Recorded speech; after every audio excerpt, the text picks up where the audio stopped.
that. So, dude, okay, so I have to say, and I'm recording, by the way, just to let you know. So, Yeah. when from my perspective, I never really Mhm. understood like how the leadership worked with Vegas. From like I remember because I had gone there, met up with John and Jamie, and then Kevin, right? And then I don't think I met you that first time, right? No, not on the first round. Okay, so hi everybody. My name's Trevor. So like the way that things kind of evolved, the leadership immediately, like right off of the bat for the Las Vegas gloving community, was you like talking with Jamie, John, and Kevin, right? And that was where like the roots kind of took hold. I kind of came in out of left field and then met everybody, and then like I kind of like took the momentum that we had there, and I was like, all right, we're just gonna explode this now. We're just gonna turn this into something Wow. huge, like really fast.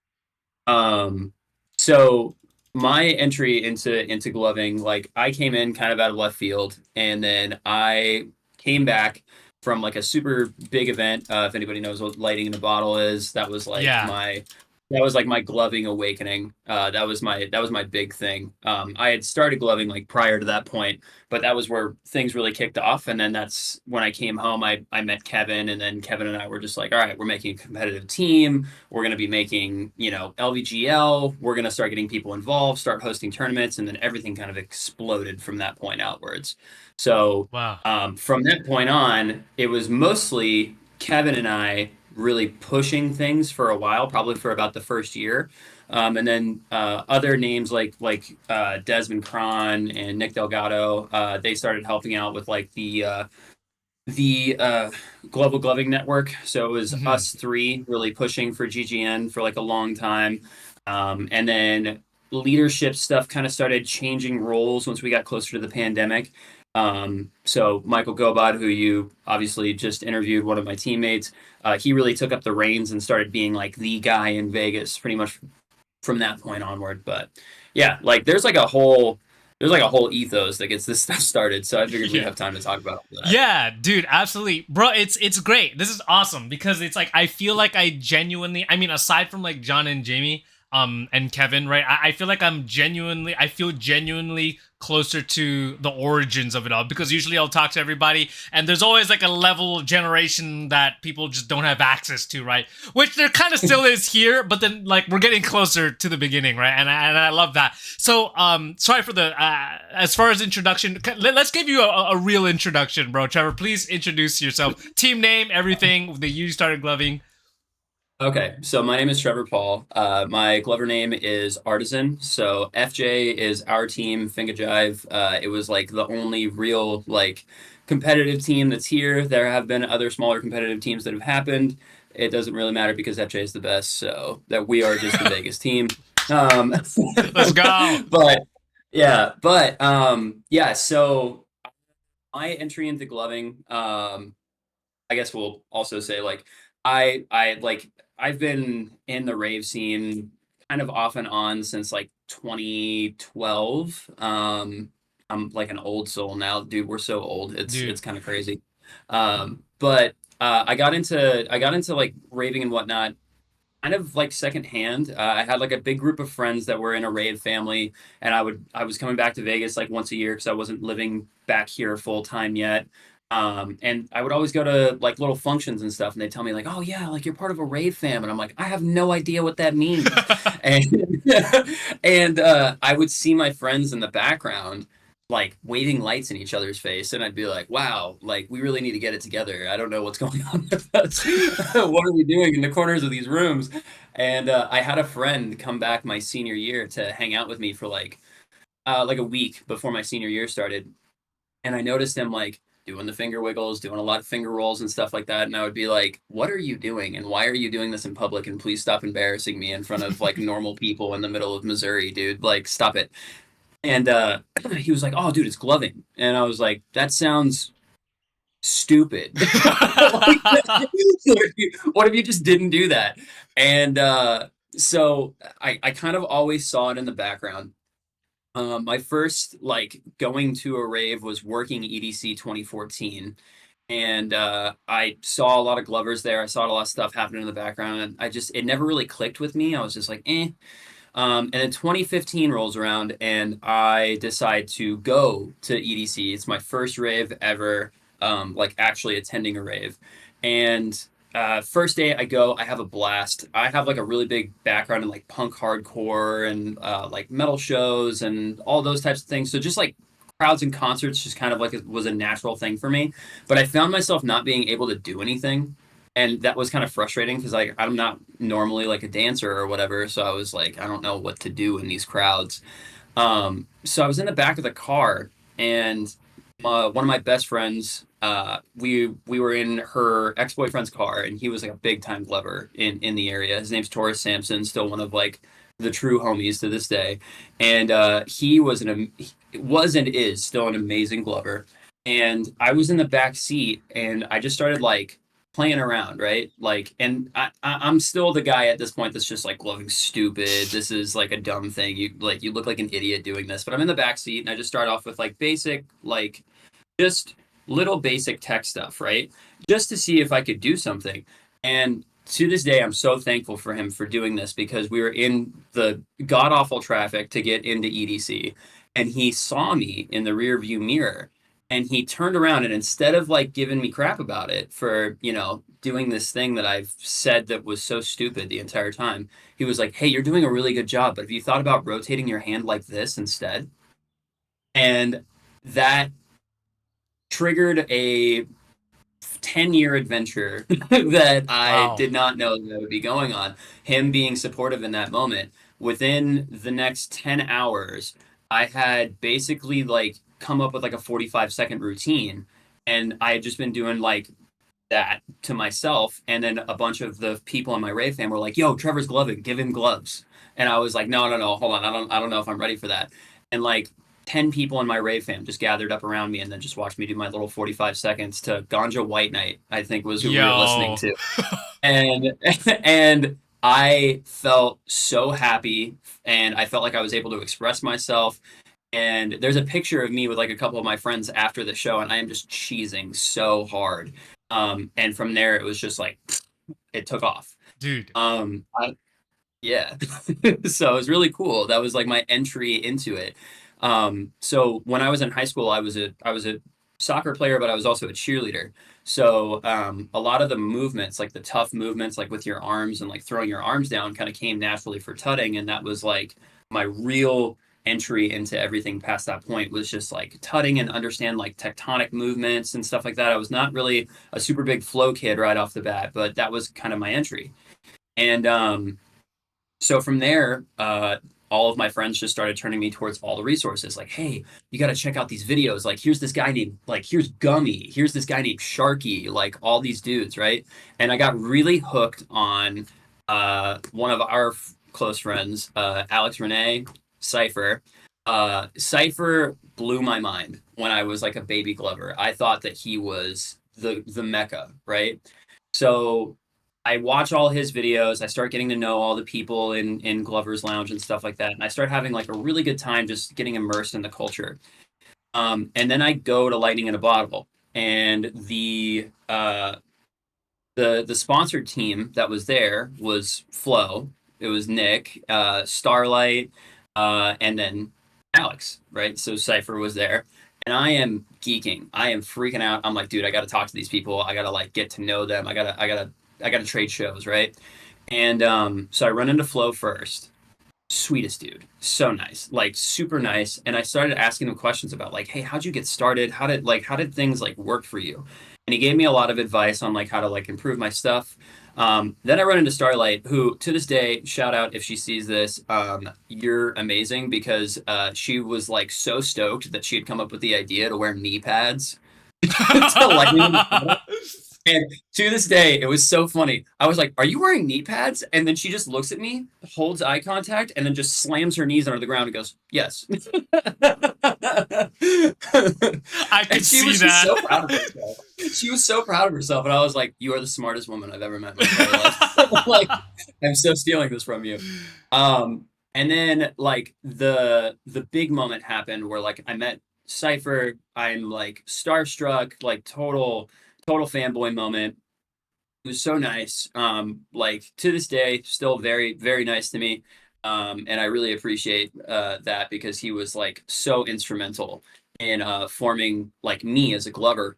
And after like all the dust settled and like everybody's done trades and stuff like that, I was rolling around with Starlight and I started picking her brain and asking her questions because I knew that she ran the Utah scene. And I was like, what does it take to really get a scene going? Like, what does it take to like really get a movement going? And she was like, you got to start small. She was like, you need a, first off, you need to be running a competitive team. Second, you need to improve your gloving to a competitive level, so that way you are like one of the glovers, right? And then third, once those two things are together, then it'll just kind of snowball effect because the competitive scene will bring the casual glovers who will support the competitive glovers who will then make your scene, right? And I'm like, okay, I can kind of I think I can kind of see where this needs to go. And I had this fire after that weekend that I was just like, I'm gonna build something. I'm gonna make something happen. So I come back home, and then this is where your side of the history, where you understand it, where like you had been like talking with Jamie and John, and then you're mentoring Kevin. And I know Kevin like in the background, right? Like in my head, I've seen Kevin before, but I don't really know Kevin that well at this point. But I know that there are like some good glovers off the top of my head that like I have to recruit. Like I have to find these people, and then I have to like get them on my team, basically. And so I come home and I'm like, all right, I'm gonna start like collecting my first round draft picks, right? And so I tell my best friend Allie, I'm like, hey, I want to start a team, and she's like, I'm in, right? Same thing with like Taurus, the guy that basically like got me off the ground. A couple of my other friends, my friend Corey, my friend Cal, and we start getting all these people together. But I'm like, I'm missing like an integral piece. Like I need another first round draft pick so that way I can like start this thing from the ground up. And we go to this crappy little club that doesn't like exist anymore. It's this place called Casino, and Kevin's there, and I'm like, dude, I've seen you at shows before, and he's like, yeah. He's like, don't you glove? And I'm like, yeah, dude, I do. And he's like, dude, we should trade. And I'm like, yes, right. And he did the thing that kind of like sparked like how our community formed from that point. Right before we traded, he shook my hand, and I was like, yo, that's. I was like, that was so dope. Like that one little thing was so dope. And then as soon as we were done, we started doing this other thing that I really liked a lot, where he was like, we compliment sandwiched each other, where it was like, I liked that you did this.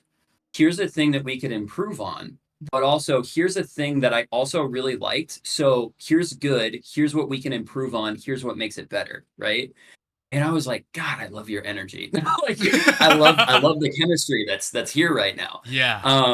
So I pull him aside after we've been like we've been chilling for like an hour. We've been dancing, gloving, doing all this stuff.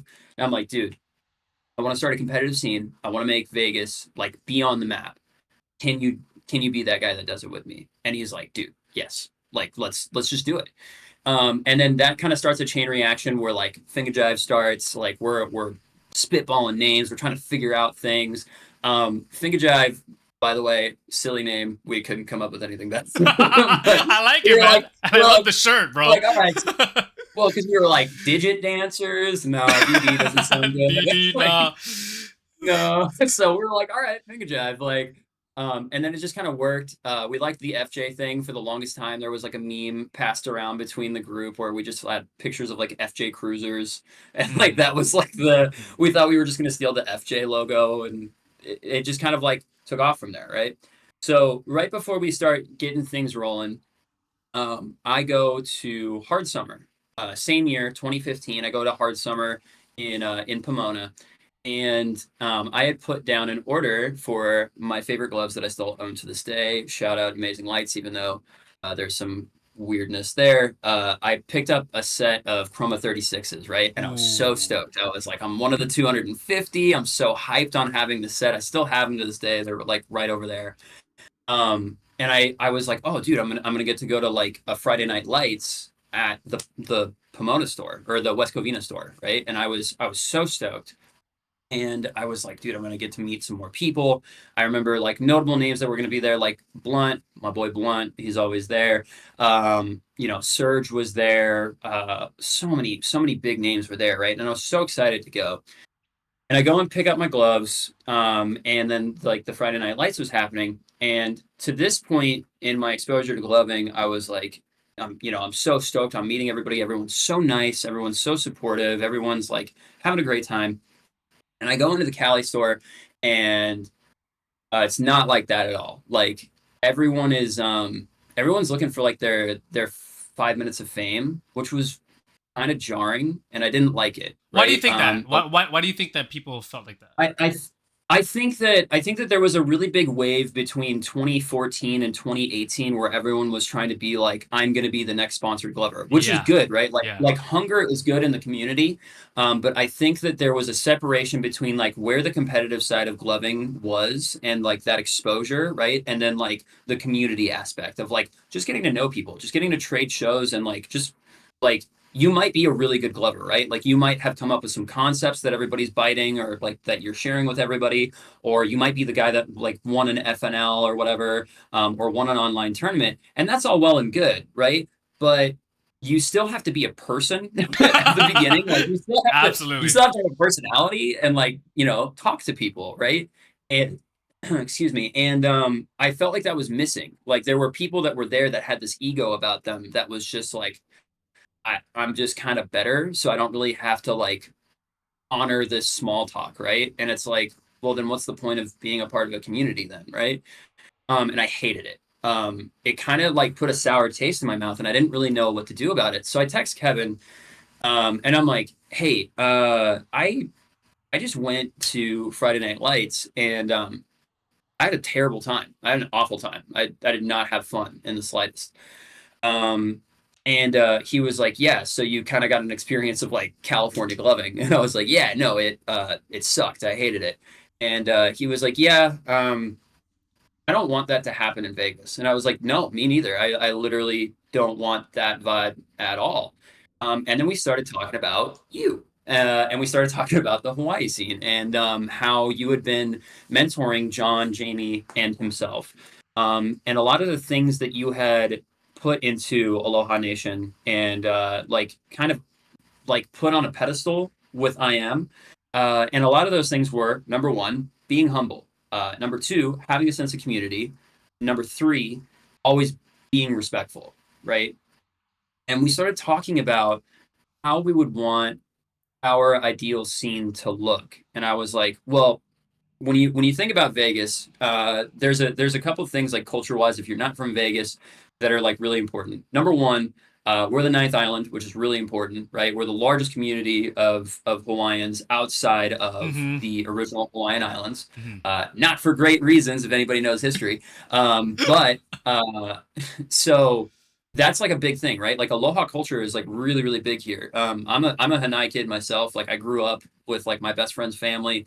They pulled me in. I'm their favorite hale. So like that's just that's just like that's That's how I grew awesome. up. I grew up going to like Hawaiian flavor and taste of Hawaii, like festivals here, going to hula comps, like all that type of stuff. So it's really important to me, right? And another thing that's really important about Vegas, if you're not from Vegas and you don't know this, is that we don't really like Californians. So like with Oh those man. two things in mind, right? Like we already have a bad example. Well, not like a bad example, right? Because like we don't have a gloving scene without California, and we don't have a gloving scene without the hive mind that is all of the California glovers that came out of it, Yeah. plus like the original Boss tournaments, and of course like Amazing Lights was started in California, right? But I'm talking about like the surrounding scene around that, right? Yes. Like the Yes. scene Yes. that had been created past that point, we were not fans of. And then on the other side of it, it's like, okay, well, how do we honor the like what you've taught us, right? Like, because you're mentoring some of the most important people that are building LVGL. How do we honor that portion, right? And that is like, we have to understand that we're part of the ninth island and we should like, or we are the ninth island. So we should really try to push a culture that idolizes that. So, first things first, we were like, all right, we're going to teach everybody that before we trade, everybody shakes hands Yeah. every single time. We always shake hands because you are not better than anybody else. You are not on a different level. even if you are, right? Like, even if you're the most competitive glover in the scene, if this is the newest person in the room who just bought their gloves and they're the crappy, like, black ones with like the white tips with the wires going down the back, like, even if they're terrible and you can tell that this person just started yesterday, you are on the same level that they are. And also, when we go into competitions, you are if you're the one that's putting the outstretched hand out, like, you're the real competitor at that point, in our opinion. Then the second thing was positive criticism. There's nothing worse than giving a light show to somebody, spending that time showing your side of the craft off, and then them being like, "Yeah, bro, good job," and then just like walking off. You know what I mean? There's nothing worse than that. You Yeah. give them like a solid minute and 30 seconds of your creative passion, your art, your love, right? In the form of you giving some sort of dance, right? Because this is a dance at the end of the day, and you're showing them that, and then for them to just be like, "Chill, bro," and then like they just take off. Yeah. Awful, right? So we hated that. So handshakes, positive criticism, and then the other thing is like an innate sense of competition, right? Yeah. Like, sure, we want to be competitive, but like be competitive in a way that pushes somebody, right? Hmm. It's like, hey man, like I really like what you did with your tuts. I'm gonna build on that. And then it's like, oh, you're gonna build on that? So you're gonna like, are you gonna like bite? Like, no, no, no, I'm just gonna borrow for a second. And it's like, oh, okay, like we'll see what you can do with it, right? And that was like kind of our foundation. So we had the idea, right? We have like, okay, this is what we want the community to look like. We now have Figajive, and like, in my opinion, like I was like, Kevin's the best glover that we have. Like, Kevin's learning directly. Kevin's learning directly from Puppet. So like, this is I've got my first round draft pick. He's the best. And I thought personally, like, all my friends were super incredible. Like, I thought that all of my gloving friends were like amazing. So I was like, I just want to I want to elevate you guys up, and I want to get us like, I want to get our name out there. So the next step after that point was like, we made Las Vegas Glovers Lounge, Yeah. and then we just went out and we just started recruiting. I mean, like, all the time, dude. Like, we would go out and it would be like, I would take 4 or 5 of the people that were on my team, and we would go to a rave and we'd be like, all right, you hunt down every single person that you can see with lights. I don't care if it's a hula hoop. I don't care if it's Dude. a pixel whip. I don't care if it's like an orbit. We hunt down everyone and we tell Yeah. them that LVGL exists. Yeah. Dude, okay, wait. Can I Yeah. stop you right there? Man, Yeah, that go was for it, go for amazing, bro. I have so many different thoughts. First of all, um okay, let's go back to when you first started moving your hands when you were in that car. Right? Yeah.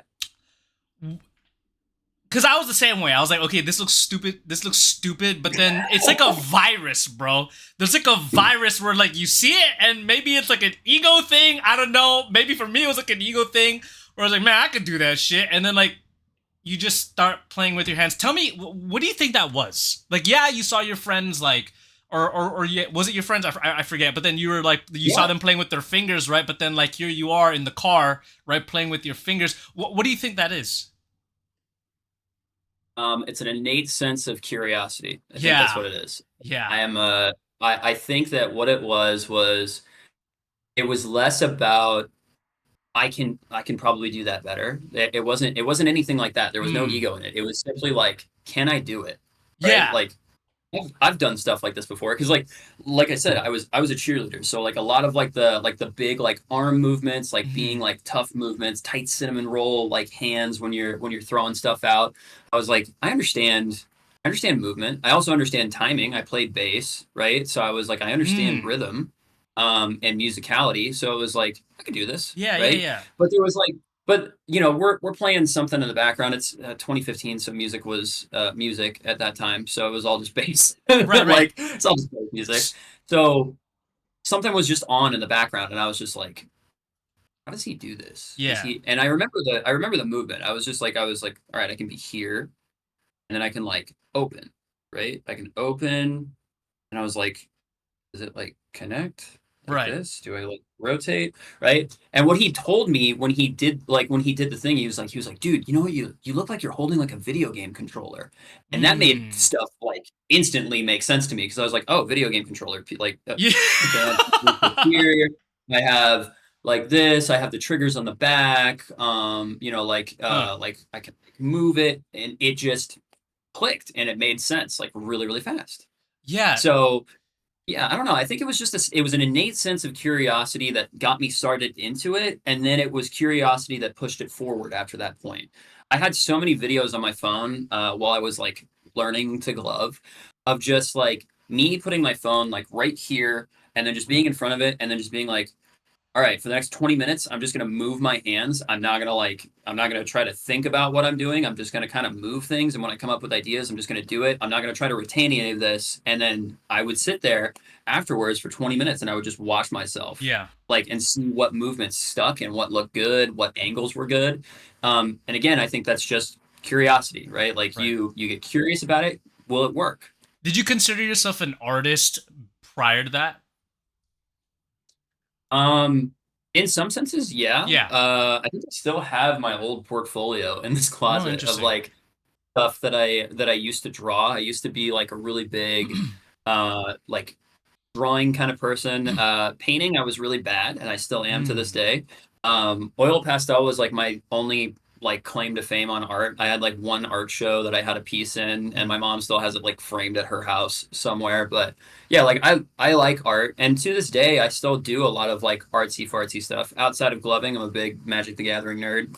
So Mm. like now I do deck boxes for my friends. So like like make and design deck boxes for them, Oh. and a lot of it is hand drawn. So I feel like art kind of comes naturally in Yeah, some yeah, senses. yeah. The reason I asked is because I wanted to know if and you said it kind of earlier, where you said you were a musician, right? So you already had like that artistic sense, that artistic ability, and like for some reason, gloving just kind of just sparked this entire like Oh this yeah, grand like world, and like just knowing, because I know exactly like I was the same way. I was like just that simple rotation. Like, what? So now like geometry is involved, or like you could go sky's the limit when you're when you're at that beginner, and you just yeah, you could just do that simple change like that. Just your imagination explodes, right?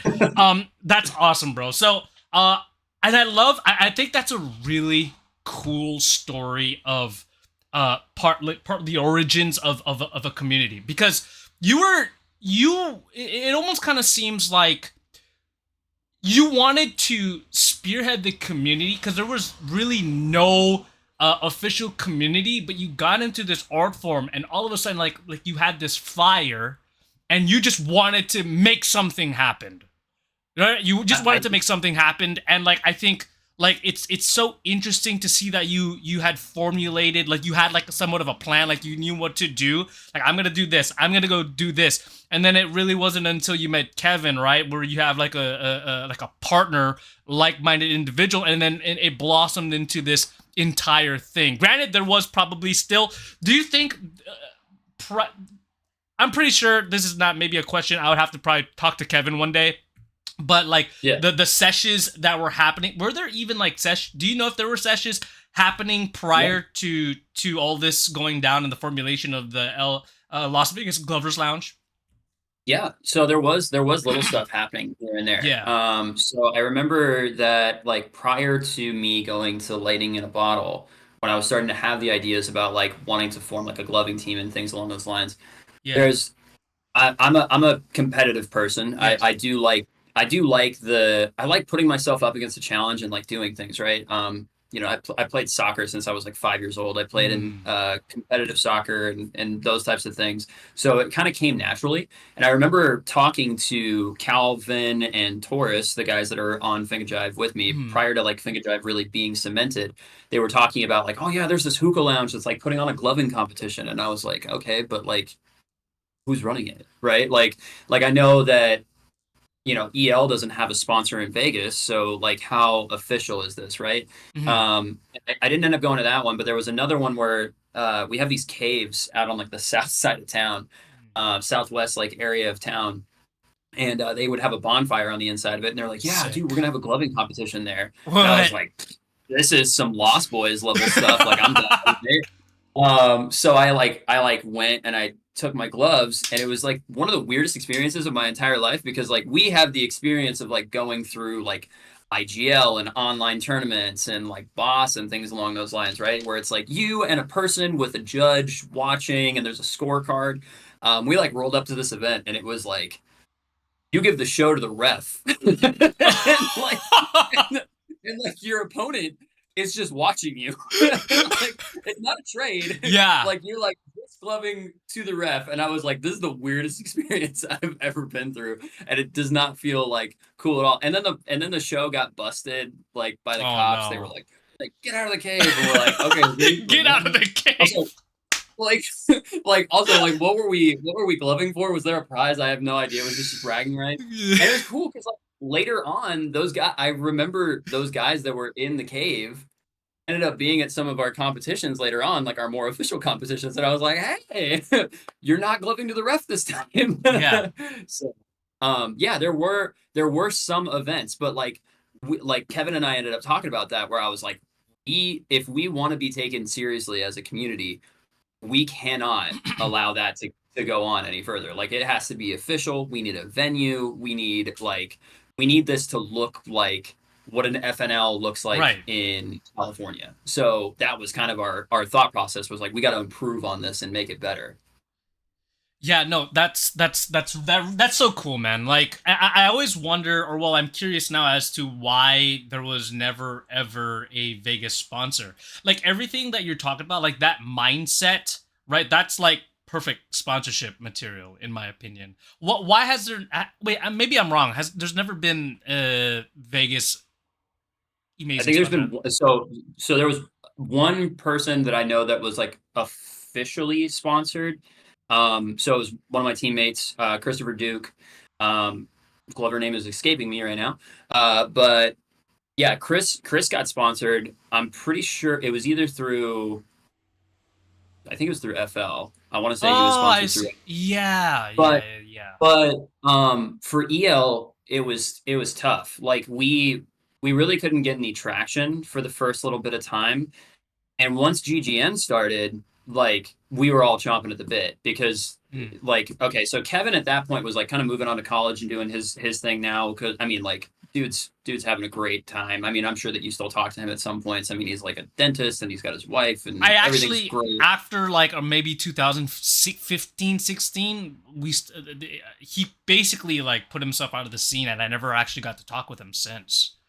Yeah, so I think we saw each other like once after that point, like maybe like 2018, something like Wow. that. Like he had come home because he's no longer in Vegas. He's out of Vegas now. He's with his girl Mm. and like they got their dog and they're all happy and it's beautiful. I'm so happy for him. But yeah, I think he maybe came back in like once and then we traded shows and I was like, God, I missed you. And he was like, Yeah, I'm gonna disappear again. And I was like, Okay, bye. And John did the same thing too. John like expunged his social media. Yeah. He's like happy as a clam. So I mean, I still run into Jamie on occasion. But like that's like I guess later portions of the conversation, like kind of what has happened to the scene since that point. But Mm. to go back to like the question about why there was never an EL sponsor, like it was just tough. Like I would be lying if I was saying that I wasn't trying. You know what I mean? Like Yeah. I wanted to be one of those guys. I felt like for me personally, I felt like my light shows were kind of lacking a little bit, which like if you talk to any of my friends, they'll tell me that I'm like underselling whatever, but like I just felt like I was like not there yet.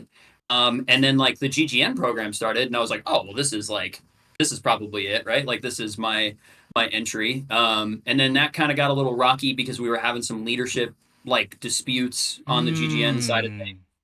Mm. Are Um, you comfortable in talking about that?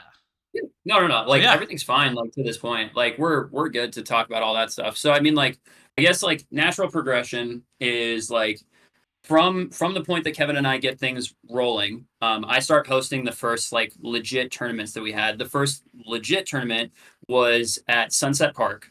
Yeah. The real ones will remember if you guys are watching this at all.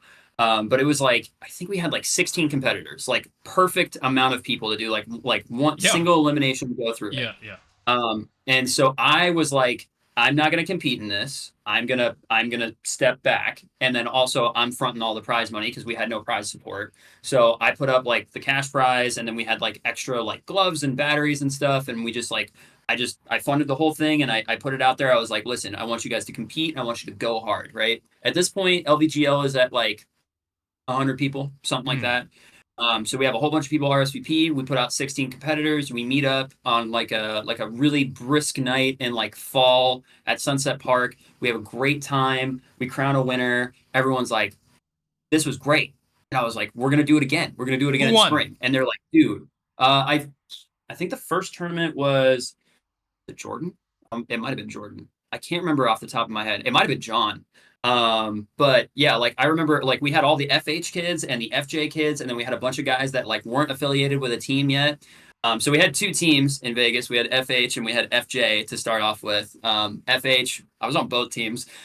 I was the token white boy on this team. Wait, seriously? I, Wow, I tend to be interesting. that guy in that group. Yeah, because it was John, Jamie, Kevin, Jervy, like all the boys, like I just all of my friends on that side, and then I had all of my like first round draft picks on FJ, and Hmm. they let me be on FH, and it was very funny because we wouldn't tell anybody what FH meant. We would not tell anybody. Like it was like a big secret. And, like when they added me in, they were like, Interesting. "You can't tell anybody. Are You you able can't to tell say anybody what." now? Are you able to say it Oh yeah, now? we can say now because it's like a dead team. But What is it? it was that meme with the husky with its like teeth like pushed up against the fence. He's like Maybe Siberian husky. five. We were the Siberian Oh huskies. my god, that is so troll. When we Dude, it was so funny. And when we designed the shirt, like when I got the shirt designed for us, it's a Siberian husky on the front of it. But nobody connected the dots except for us. So when I presented the shirts to everybody, they were like, "Oh my god, this is perfect!" And we would not tell anybody. It was like a trade secret. No one was allowed to Wow. like think about it. But it's such ancient lore at this point. Like the only thing that chat is used for now is like when people check in to make sure everybody's still alive. But like yeah, like it was so fun. But yeah, like we fielded that event and then everyone was like, "We're so down, we should do this again." And I'm like, "All right, cool, but I'm like a broke college student, so I can't do this again until spring. So we're gonna do it again in the spring. That'll give you guys time to like come up and do concepts, new Mhm. routines, and we'll try to get a venue." Couldn't get a venue. We do it again in the spring. Super success. By this point, like LVGL is getting like almost up to 200 people, and we're super stoked about it. And then I meet Michael, and I'm like, "Something about you. I like you. I want you on the team." And Michael was running like this joint in Vegas. It was called Seesaw, the Center for Science and Wonder, because Michael is like an out and avid atheist, and this is like an atheist like hangout place. It's like a little like an you could call it like an atheist church. It was very interesting. Interesting. They like would meet up there and they have this like really nice sense of community, and like everybody that goes helps to pay for the rent that was there. And Michael was just like, "Hey, I know that Sundays and Thursdays are open. Could we start using this spot for like a place to do gloving tournaments?" Hmm. And when we rolled up and we saw the place, I was like, "Dude, this is perfect." And like this is what's going to get us noticed like as a community. We have a thriving gloving community on Facebook now. We have a lot of people that are like going out to shows, and like as soon as you like meet someone, you shake hands, you trade the show, you give them that sandwich, right? Like I like this, here's what we can improve on, like here's this, or hey, I really want to borrow this technique from you, like let me get your info because I want to like bounce this concept back and forth between the two of us. And that's when everyone would recruit and put everybody into like LVGL. And it's just growing, growing, growing. At the same time, I'm the promotional lead over at Ravelation, which is like the largest rave company in Las Vegas, other than Insomniac. Hmm. And I'm like, this is during like the gloving is not a crime era, so I'm like actively working with my bosses at Ravelation that I'm like, "Listen, I want an area that is like fenced off or like stanchioned off where glovers can go and sit and kneel and give light shows." And they were like, "Done." So we just started having this like thriving little gloving community that's it's flowing, right? Yeah. We've got the hula hoopers on deck, we got the poi kids, we got the orbiters, like and everyone's just kind of like gravitating. We're having this like really nice flow scene explode out. And then I met Desmond Cron, and he introduces me to Nick Delgado. And they are like, "We really love your stuff and what you're Mhm. doing. We think that this is awesome. We're going to start a competitive team as well." And I was like, "More the merrier." we need more competition, and also more competitive teams breeds more competition. Mm-hmm. And then like out of nowhere in left field, GGN comes out, and I'm like, Mm. dude, this is sick. Like maybe this is my entry, right? And I find out that Nick and Desmond are also going for the spots. Well, I apply, Desmond Mm. applies, and Nick is applying, but there's only supposed to be 2 spots for GGN. You can see why this is I problematic. see. Yeah, yeah, yeah. Like Interesting. so so there ends up being this thing where like I almost got muscled out of it, and I was like, I own LVGL. I don't know what, like, Yeah. I don't know how this is going to work. I also have funded most of the tournaments that happen in this Yeah. valley. I would feel like I'm being slighted if I don't get a position, right? Kevin at this point is like, care. He's my co-captain. He's like, it is what it is. So we kind of had like a mutual agreement between the two competitive teams that like Desmond would be the representative for that team, with Nick being his assistant or like second, and Yeah. then it would be me on the other side of GGN with Kevin being my second. Right. And then just kind of like how we rolled from that point. So then we started getting like more competitions, which was good, right? So we start having like more stuff, and then we start talking to EL, and we're like, we want a boss stop in Vegas. And they're like, Yeah. okay, well, prove to us that you want it, right? And we're like, okay. So we start putting on the works. Our LVGL at this point is pushing like 400 people. And we're looking great, right? We're starting to get prize support, so that way we don't have to come out of pocket for our tournaments. We're starting to get free stuff. And then Desmond has the really good idea of, he's like, why are we only letting Amazing Lights be the sponsor here? And I was like, that's a good point. He's like, listen, Futuristic exists. At that point, Orbit Light Shows was still existing.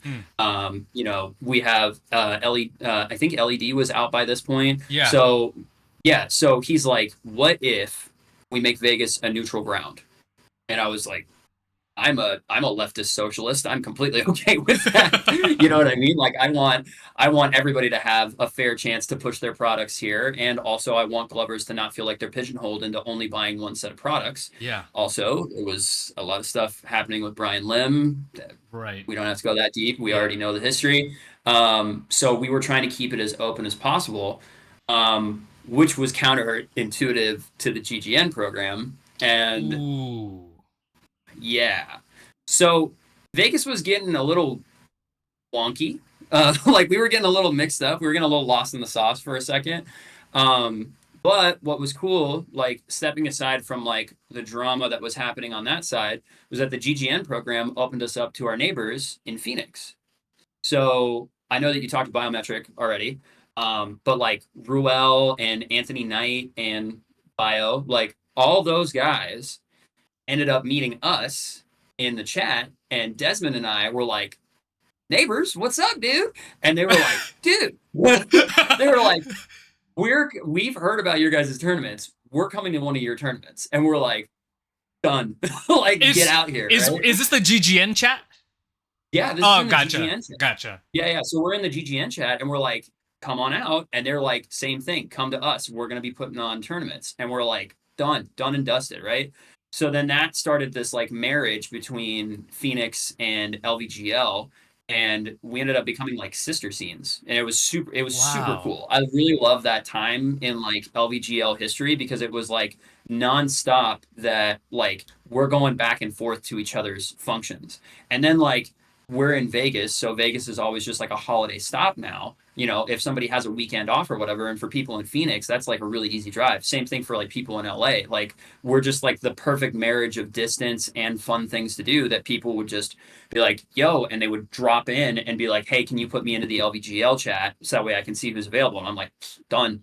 And I would Yeah. drop them in real quick. And of course, like we would be like, hey, so and so's coming to town, or like, hey, this, like, we're gonna have like a group of people from Phoenix coming in, and my kids would drop what they're doing, and they'd be like, cool, Thursday night sesh or Friday night Wow. sesh at Sunset Park. And it just became like this really fun, like it's like we doubled the community in size. It was Yeah. super, super. Yeah, I love that perspective. Okay, I'm really bad at knowing where all the other states are. So it's like, okay, you have California, you have California, right? If you could imagine the map, California's here. Where's Vegas? Like this is Okay, the so water. This is the water. Okay, this is okay, so California. okay, so California, if we're looking, is right here, right? And then Yeah, LA is out on the coast, right yeah, here, right? yeah, Okay, in this space right here, yeah. this is Vegas. Okay, where's So it's four Arizona? hours away.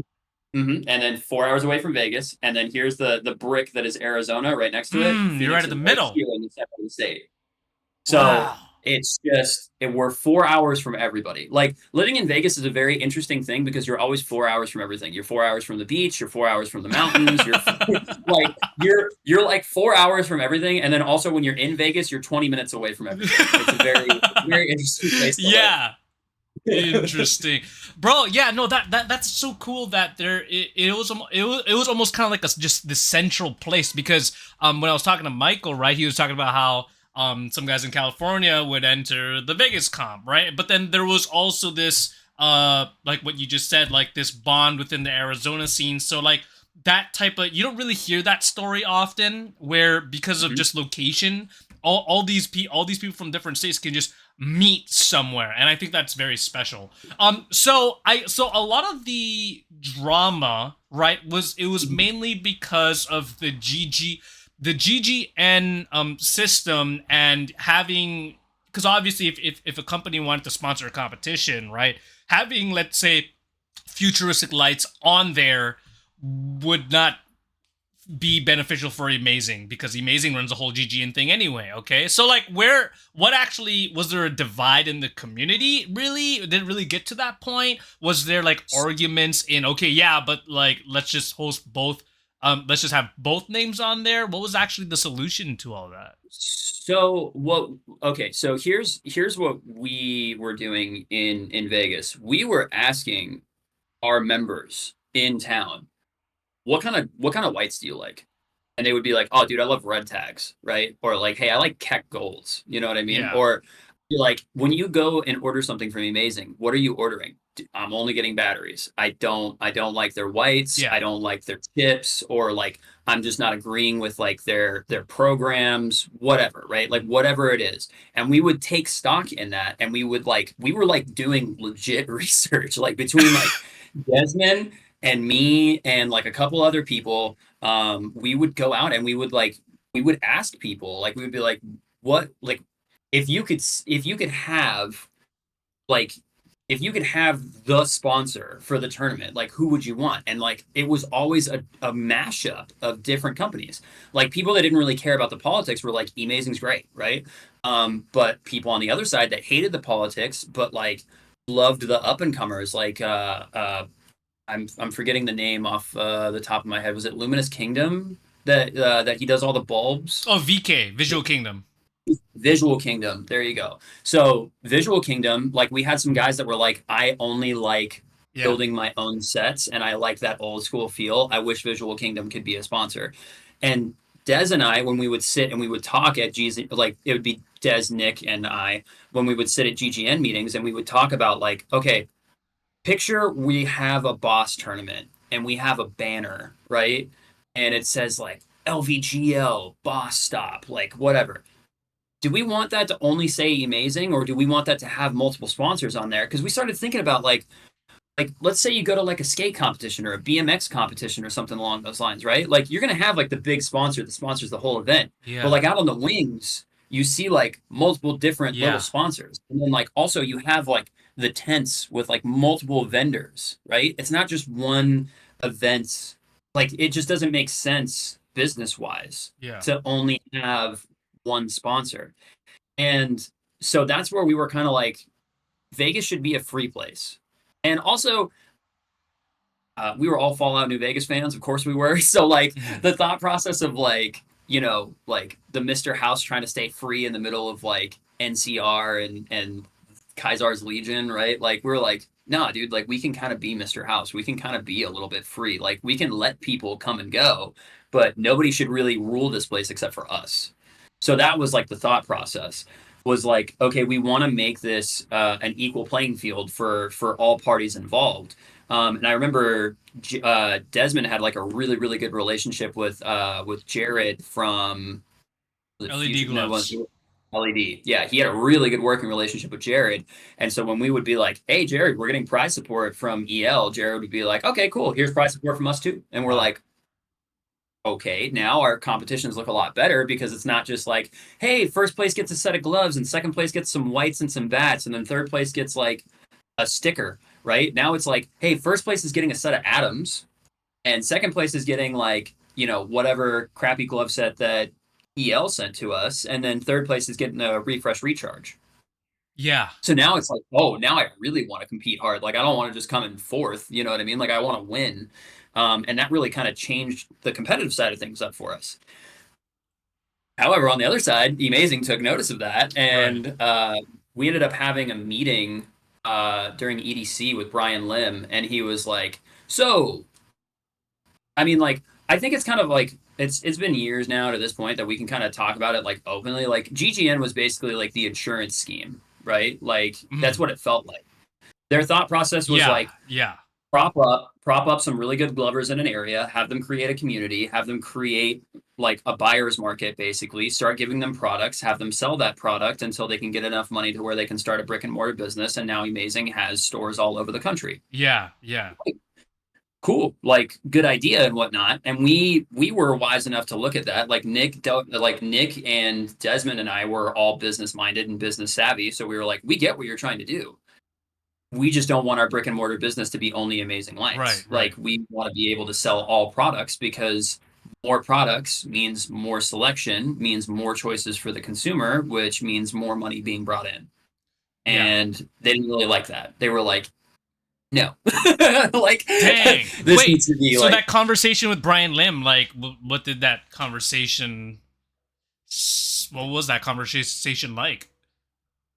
it was interesting. Like I'd always seen Brian from a distance, you know what I mean? Yeah. And like there's like the lore behind like Brian being in like the parking lots before the Amazing Yeah. stores were open and like selling gloves out of the back of his car and stuff. And like I've gotten that oral history from like a bunch of stuff. Like when I used to hang out with like Gummy, because I knew Justin, and we hung out a little bit, and he would tell me all about like the before times, like early Yeah. early 2000s, um, and like that was all well and good. And then I also knew Brian Lim, the CEO, who take him as you want to take him. There was a lot of controversy during that entire period.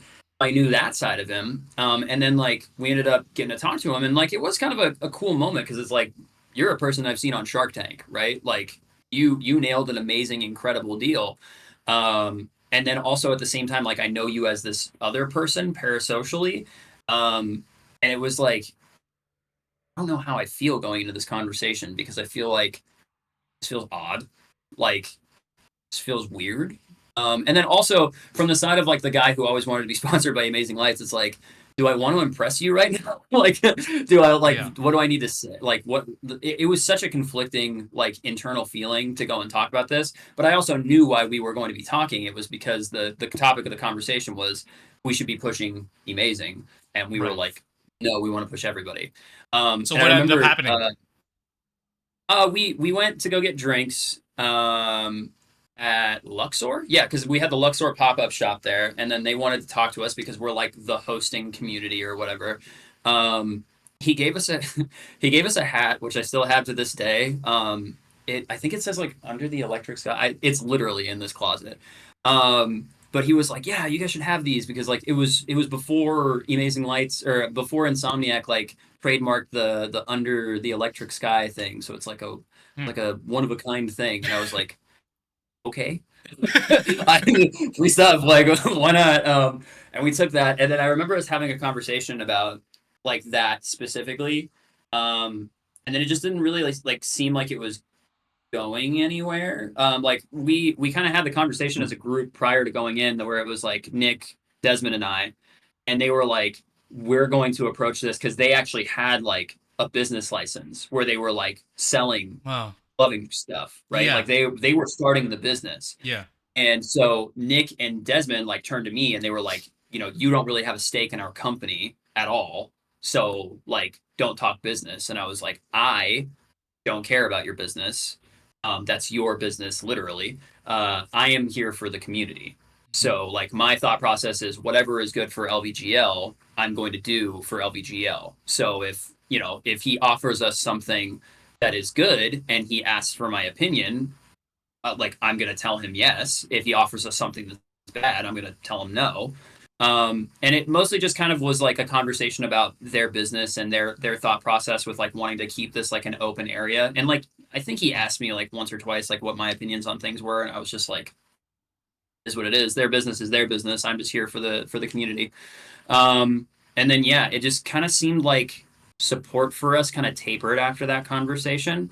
But also in general, LVGL or not LVGL, GGN kind of started to go downhill after Mhm. that summer. Mhm. I think that was the summer where it kind of started to crash because Yeah. everyone kind of realized like, oh, this is an insurance scheme. Like you want us to basically start up brick and mortar businesses all across the country Yeah. for you instead of you investing your own money into doing that. Right. And that's stupid.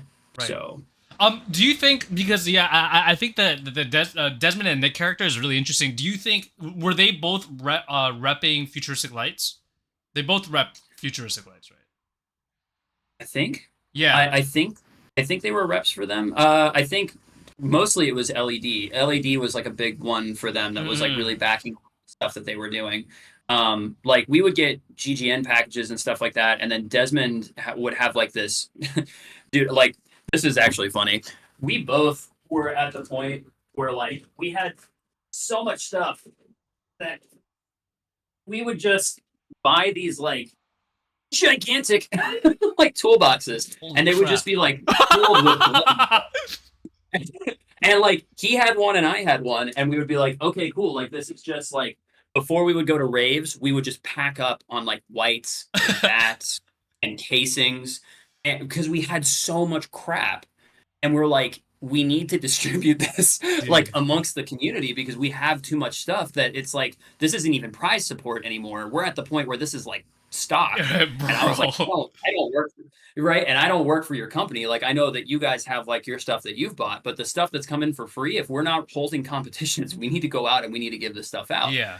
Which was great because like in the heyday at that point, we have so many people that are coming in and being like, I want to be a Glover. Cool, dude. Here's like Yeah. Here's some free like shit. bats and two packs of white and a set of casings, and their mind is blown. They're like, Bro. "Who are you, Santa Claus?" Dude, Right? Like, bro, Hawaii, Royce Okazaki, do you know Hawaii's GGN leader, Royce? Yeah, yes, bro, we had so much fucking shit. We had to be creative with how we gave them out. We had to be creative. And still to this day, in my other room, I have a whole tub of amazing shit still. To this day, I have amazing like surplus, bro. Okay, wait. Let's kind of stay on this topic before we kind of move on to another topic because maybe I should say it in this video, maybe or not. Maybe this might blow your fucking mind. Um, but the Shark Tank deal yeah, never happened. yeah. I remember there was a conversation about Yeah. this. At first, there was supposed to be a Shark Tank deal, and Yes. then it kind of started coming out to the community that they didn't want to do it after like. Was it like after some conversation with Brian, or like they did like some like field research or something that they pulled out? Yeah. So I have basically information from people who used to work there that Mhm. they got to see the whole financials of Amazing, Mhm. and it was all red. So all these extra things. I mean, think about the GGN package, bro. Like all these care packages go into all these communities, all the IGCs, all the sponsor kickbacks, all the Korean barbecues, bro. It's like I was part of that. You know what I mean? So it never really clicked with me until recently because I actually learned about this recently that deal never happened, and actually it's pretty common that they don't happen on TV. They get their 15 minutes of fame, but then like when it comes down to the financials, they look inside right deeper. It's like, okay, is this profitable or actually not? You know what I mean? That's actually pretty Well, common on that yeah. show. And another thing that, like, while you're on that topic and talking about it, we talked. I think IGC was that same year. This is 2017 was the last IGC, right? 16. Because 16. Yeah. Okay, so that's when that happened. Okay, so when we went, to that IGC, I was standing there with Desmond. And after all of that conversation, I'm standing there with him and I'm looking around at everything. And I'm like, is this not one of the most poorly managed events that you've ever seen in your entire Bro, dude. like coming from okay, and this is coming from like I had already said I worked for the largest rave company in Las Vegas, right? Like we had to manage like you have to get specific security, you have to pay for like licenses and permits, you have to make sure that you have people on staff, you have to make sure that you have like vendors that actually have licenses to distribute things, you have to make sure you have your sound guys on staff, you have to have your crew people which are part of a union. There's so much stuff that you Huh. have to like pay for in the background before the show even happens and before you even pay out the artists, right? And then you still have to pay out your promotional team because you have promoters going out and doing all that stuff. So like my brain when I walked into that room and I looked that they rented a two-level venue, right? A two-level venue that they weren't really using the second level at all. It was the timing on everything was terrible.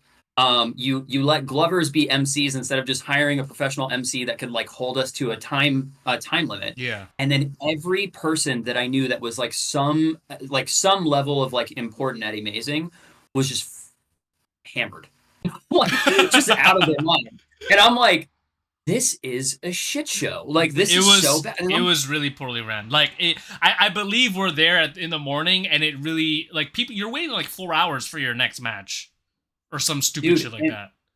and like for me, like I came like we both were starting in the open bracket because you guys didn't get a boss stop that year. You were coming through the red side, I remember, right? Yeah. Did you come up through the Some red side yeah, or I had blue to side? I forgot which side it was, but yeah. Yeah, you Yeah. you came up like literally through the ranks. I was chasing you on the other side of the bracket. I only made it to top eight. I ended up getting kicked out by Anthony Knight. I was so Oh, mad. I was like, of oh course my it has god. to be you from like the other community.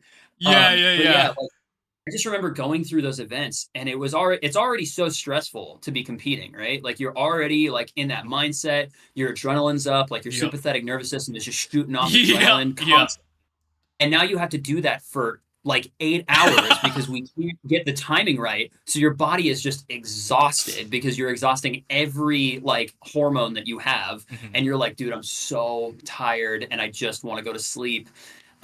It was so bad. And I remember thinking about that and then thinking about the GGN program, and I was just like, this just none of this seems like it's organized. Like this all just seems like it's gonna blow up at some point. And then Yeah. it did. Like IGC just stopped happening. I remember them saying too, like they were like, oh well, they just don't want to put that much money into IGC. And I was sitting there with Desmond and I was like, dude, we could have put that event on for like 10K less.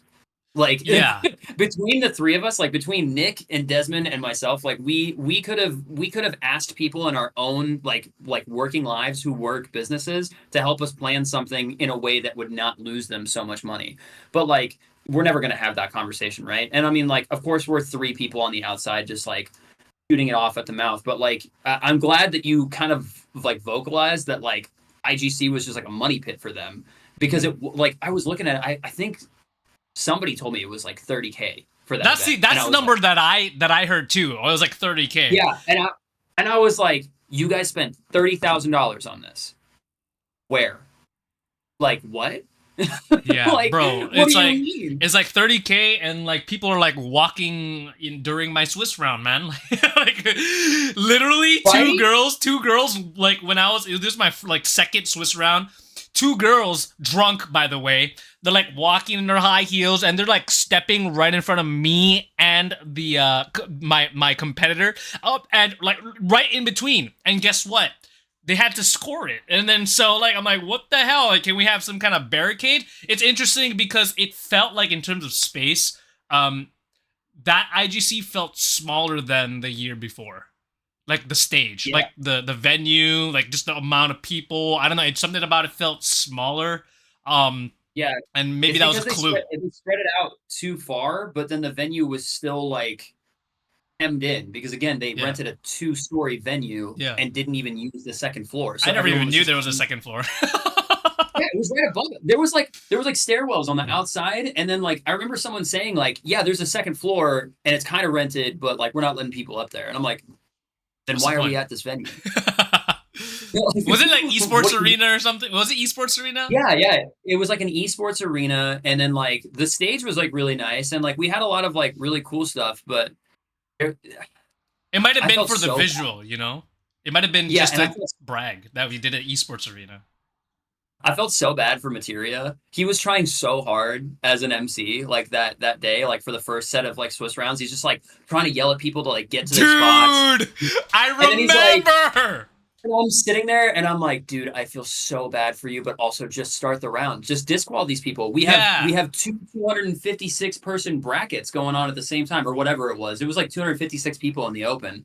And I'm like, dude, we have so many people to go through. Just DQ them. Just yeah, DQ them. If they're right. not there, like any other type of sport, they would have been DQ'd for not being in their place. Like, stop waiting. And they just kept on going. And I was like, Dude, dude, this is brutal. I remember Evan yelling, bro. I was like, wait, what the hell's happening here? Like, Yeah. poor Evan. He's Oh. like microphone in hand, still yelling at people, and I'm like, this is the most unprofessional thing I've ever seen. This is so bad, and I felt bad because it's like it makes it makes him as the MC look bad, and I'm like, I know this isn't your fault. You're Yeah, like one of us, right? Like you're right. one of us. Like, but you got forced into this position, and now it looks like it's your fault, and it's like Mhm. not yours at all. Like you didn't organize this event. You know what I mean? How much Vegas people went to IGC?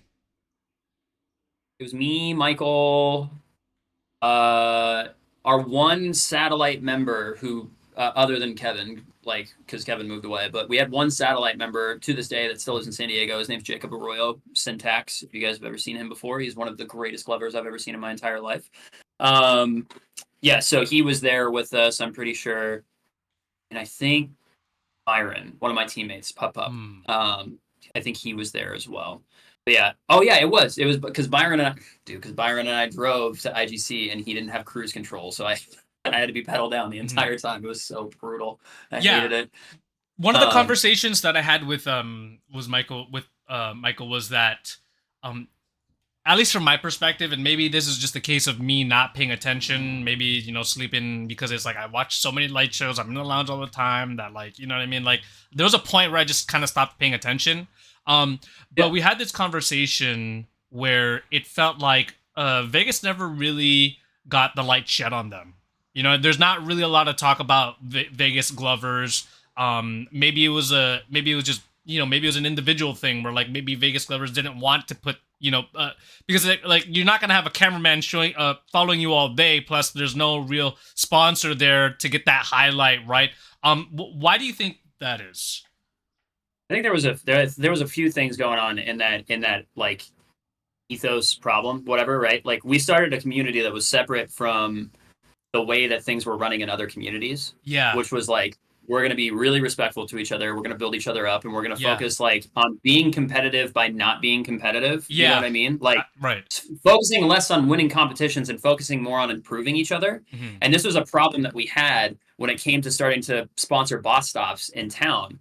Was that we had gotten everybody to be so good but they were so casual. Yeah. They were like, I don't give a shit about competitions. Like competitions are rigged, scorecards are rigged. It's stupid. It's all like team names, so who gives a fuck? And I'm Mm. like, oh no, I made you guys not care too much. Like, oh no, I wanted the opposite. I wanted you to not care into the point that you got good. So that was problem one. And like we would have conversations about that. Like me, like and FJ, like we would have that conversation in FJ. Um, then two was like confidence. The people that were really good, that wanted to compete really hard, like some of my own teammates, would shoot themselves down before the competition even started. It's a mindset thing. Um, yeah, it's a very much a mindset thing. Like they like so Chris Duke was incredible and was really good at gloving, was really competitive. He was like we had the same type of competition mindset, and I loved him for that, and that he went out and like just absolutely started beating the crap out of people. It was one of my favorite things. Mm. Probably one of the most competitive members of FJ. But I would have other guys who were, in my opinion, equally as good as Chris and myself, Hmm. and they were just like, I don't think I'm good enough. And it's like, oh God. It's like It's one of those things where you sit there and you're like, "Oh, you're so good though. yeah, Just go." yeah, bro, Um, and you have the full picture, right? Like you're involved, you know who's good, you know you have that analytical mind to be like, you're actually better than you think you are. You actually could stand up to this guy and potentially beat them, like you know what I mean? So it's like, but they'll never be like they're just too humble. It's too yeah, yeah, and like I had a team. We have a teammate, Jordan Varunga. He would come in. So funny. He consistently comes in third in every local Oh tournament that we man, have, it's a curse. and but he is one of the best impactors and one of the like what's the I'm drawing a blank where we click on, click off. Conjure. Conjurers. God, it's been so long since I've been in lingo. He's one of the best impactors and conjurers that I've ever seen, and he would consistently come in third in our tournaments. And then Wow. I would be like, you need to compete like national. You need to get on an online tournament somewhere. And he'd just be like, meh. I'm like, start Dude, I'm the not a same way, competitive bro. team. Dude, I'm the same way. Could you imagine like all those Hawaii glovers? I'm like, bro, like, I it's like know. we have also like the momentum, you know what I mean? In my mind, I'm like, guys, we're from Hawaii. Like, you understand, like, you're put on this pedestal, but Everyone's not only that, but you are good. Like, you are good. You know this, right? Um, and that's the third point. So that's the third point right there is that we didn't have a large name in this community to shed light on other people, ooh, right? yeah, So, and I'm gonna put myself to blame on this one, because like until we had Chris, who went out, made a name for himself, and like actually got some spotlight on us. But by that point, I felt like it was kind of too late for gloving in general. It was kind of going downhill. yeah, But he was getting noticed, and I really appreciated that. And like he was winning tournaments, and like in my opinion, is probably the best glover on our team to this day. Uh, but because we didn't have like a Sharky, a Gummy, a Puppet, a Cypher, a Flow, a Starlight, Materia, like we didn't have a Jester, right? A Jester, Jest. We didn't have a Jest, right? Like we didn't have a guy that came from our community that everyone was like, oh, that is one of the yeah, Glovers, right? Like there was no guy. And like I was networking on the side. Like I know you, obviously. I know a lot of people like I have a lot of like interconnections with people, but I would post things in LVG or in actual GL and then they would flop and I'd be mm, like, "Oh, well, I'm not as good as I think that I am, so I'll just back off and I'll just be kind of the guy that like networks and I'll wait for one of my guys to pop off and become like King of Vegas, yeah, right? Or Queen of Vegas." And we just kind of never really materialized up until like Chris and Chris had his day in the sun and he was really really good. Um, but like I said, we didn't have that. So I think another problem was because somebody wasn't stepping up and being the guy in Vegas and being that dude that was like getting all the likes in GL and getting all the eyes to look at Vegas. A lot of my guys would look at GL and be like, why would I continuously post in a sea of 20,000 people and get like 3 or 4 likes, never get any traction, never get any bumps, so that way people will watch my shows yeah, when I can just post it in LVGL, which has like 400 people in it, and then all my friends are going to see it, who are the people that I want to see it yeah. anyway, and that'll be where I get my 15 minutes of fame, right? Like That that's where makes I'll get my sense. new. Yeah, yeah. That's So a interesting way of putting it too, because that's what it kind of feels like, you know? yeah, we never had a you. That's essential, right? Um, and like I said, I kind of put myself to blame on that one because like I would post stuff in GL and then it would never really get traction, and then that was just kind of it. But like, what was stupid was people like knew of me and knew who I was, and like I would go to events and people would be like, "Hey," and I'd be like, "Yeah," and Yeah. then people would be like, "Oh yeah, you're the guy that runs Vegas," and I'd be like, "Yeah," and then they'd be like, "All right, cool," and then that would be like the end of the conversation. Yeah, it almost kind of it almost kind of felt like you needed, or at least at that time, and I'm not saying you as in like you, but like for any Glover at the time, is you needed the touch from EL in order for We you really to, did. because it's funny, my very first video on GL flopped as well. The very video that got me like recognized was shared by Cypher, and that was pretty much what like propelled me. I actually, the Yeah. story about that was I posted a video on Reddit and then they saw it on Reddit, and then like I posted that same thing on GL, and then they were like, wait, who's that guy, right? So it was kind of like I guess I was just lucky, right? Um, but it almost kind of sort of feels like, I mean, you know what's ironic about this whole thing is that like even like, not saying that the standards now are the same by any means, because it isn't, but like skill, really, like knowing what I know like from the sponsorship program, skill is like the lowest thing in terms of what we're trying to find for a sponsor, because you could be really good, but if you don't have that community drive, right, to build the scene, because ultimately those were the people that made it successful in the Amazing Light sponsorship, was that community involvement. Like people who were like good, like usually like if they're just like, you can't just be good, right? You need that marketing abilities. You need to be able to make some noise, right? And like be amazing, like kind of like backing you up. What like was basically, if Amazing said you had credibility, then you had credibility and you had the spotlight, right? Um Typically. But like, yeah, it just, yeah, there was just no one. I wonder if maybe if you were to play your cards differently and maybe reached out to like, have you gone to the sponsors and been like, yo, I want to be Amazing Line sponsors and I want to do this, and you've been aggressive with it? Well, I wasn't aggressive. I Hmm. I talked with Cypher. I was like, I would love to be a sponsor one day. I Yeah. talked with a couple different sponsors.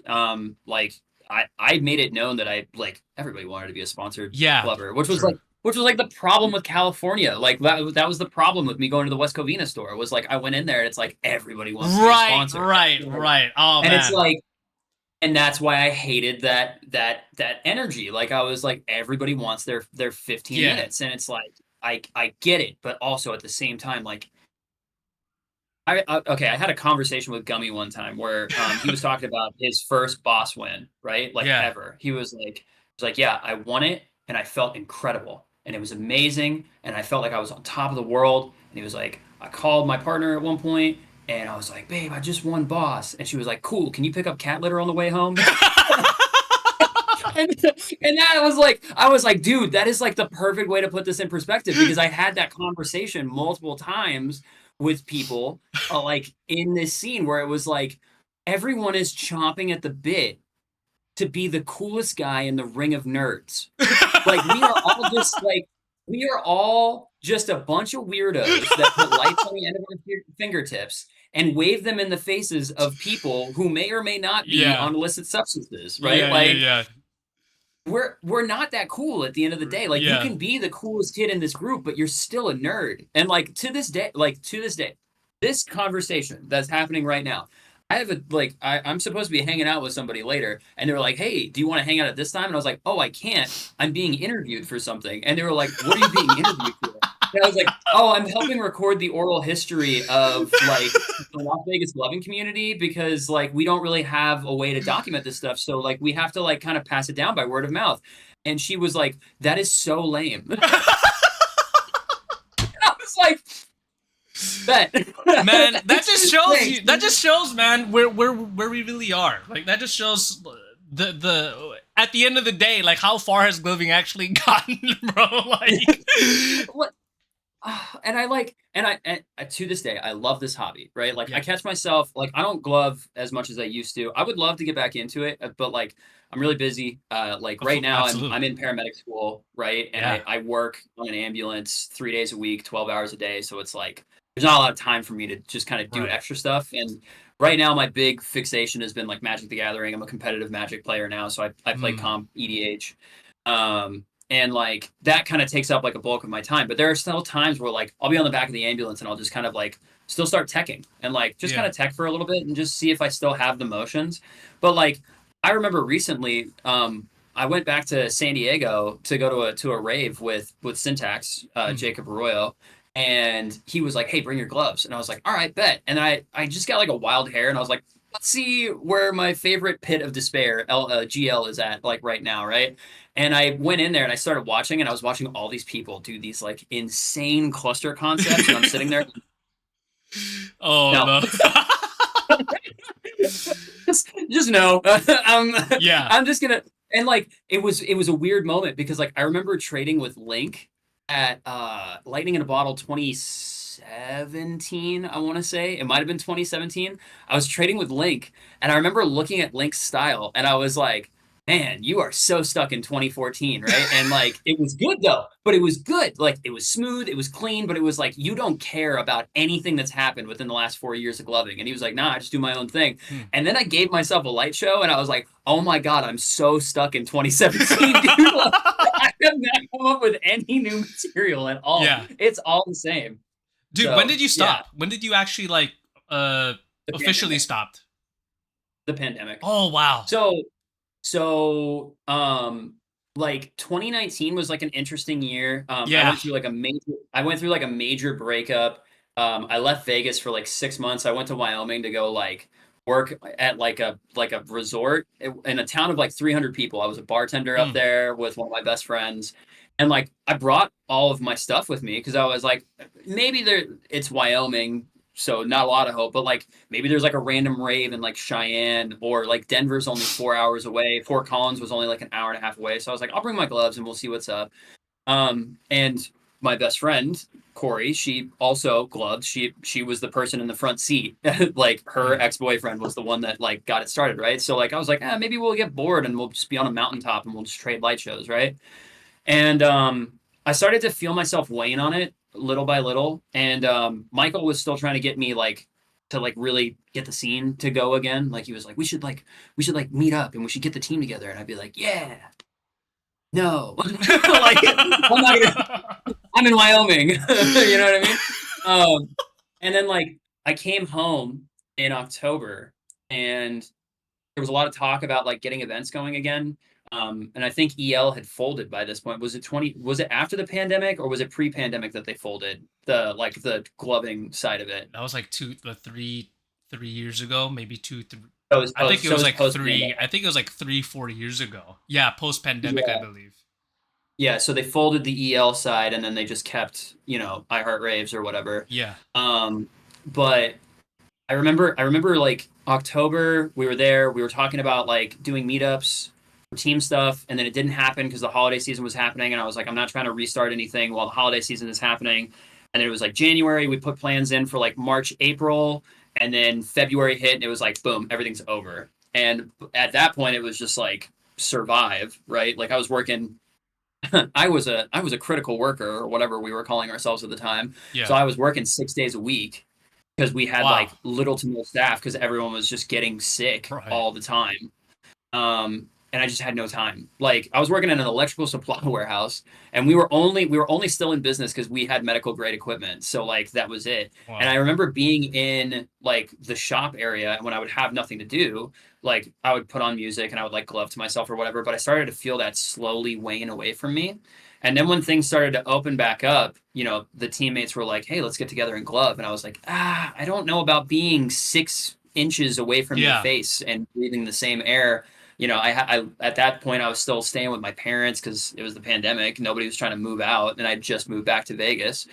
So it was like, I just, I got to be more careful. And then by the time that everything was done and opened back up, I had started EMT school, Mm. and it was kind of like over from that point. Hmm. But I would still go to shows on occasion, and like again to this day, still don't really know how to dance or do anything else. Mm. So like if I go to raves, like my comfort space is like pull the gloves out and glove a Right. little bit, and Right. I'll still have people come up to me and be like, "Hey, can I get a light show?"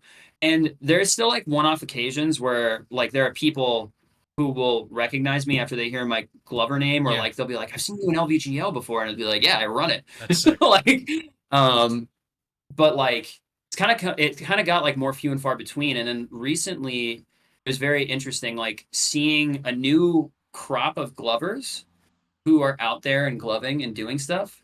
And I would be like, "Hey, are you an LVGL?" And they'd be like, "What is that?" And I'm like, "Oh man, am I a Yeah. boomer? Like, am I a gloving boomer now?" Like, and then it's just like, do we even make the attempt to restart? And for me personally, like I am so far removed from the community. Like I think the last thing that I did with the community, I went to what was the event that Teddy put on at the For KC. Odyssey in LA?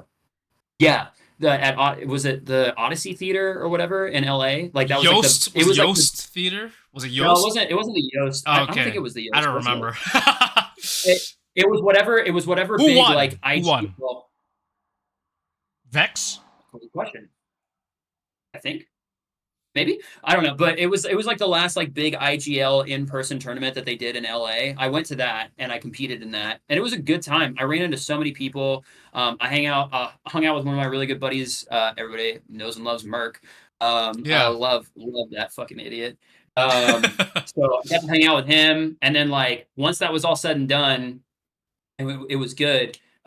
He was like, "Hey man, you should come up to Idaho," and I was like, "I should go up to Idaho." And then I went up there with him and Brandon Lomboy, Oh, and you and guys did that cipher.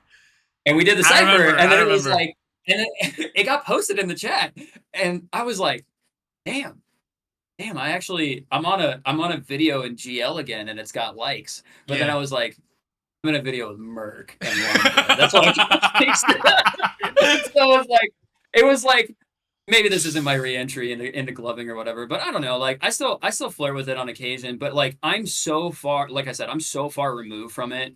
But I think what I would have to offer at this point would most likely just be like I miss tutoring people. I miss teaching Yeah. people concepts, and I miss like doing that. That was a lot of fun. But I think for me to get back to that stage, I would have to like really get involved again, and I just have no like I have no idea where to start. So this was like a cool thing, and you Well, know, you don't really have to get involved. You know what I mean? Like it's. I think it's really cool that we're having this conversation right now, and like the way that you're talking about it, like you seem like you feel like you have to give it your all, which I think is such a great trait about you, I'm bro. such You're a leader. I'm such a person. You're a leader, man, and I really admire that.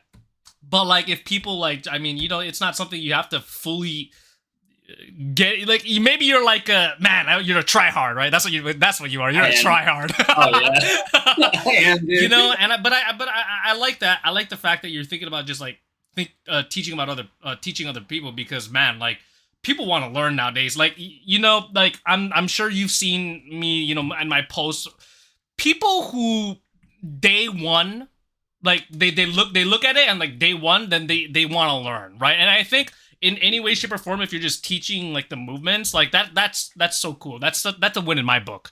You know what I'm saying? Yeah, And yeah. yeah, bro, like it's such a weird time right now. Like, uh, there's gloving communities on WhatsApp in Australia. Everything's Discord. Discord. There's Worldwide Glovers and the Gloving Academy Discord that are popping off. GL is a shell of itself. It's how back in the day there would be like videos with like 400 likes, 300 likes, 100 likes every week, maybe even every day, a couple, maybe, you know what I mean, maybe three And then times that a one week. random one that would pop off That that would would get pop like up, 2K. bro. Or Yeah, like yeah, anytime that you posted. no, I never hit the 1K club. I'm gonna be completely honest. I wish I did. Man, what the fuck? I'm pumping. Why didn't I get 1K likes, man? you know? But like, You know which ones could have gotten you there? Your fucking Red Rook videos, man. Oh my god, those videos. oh my god, Dude, I thought about those videos recently. Like when I was thinking about gloving, like before we had this conversation, I was like, man, there were so many good like moments of people just disguising themselves as somebody else and then just coming out and the community being like, yeah, this is the new guy. This is it.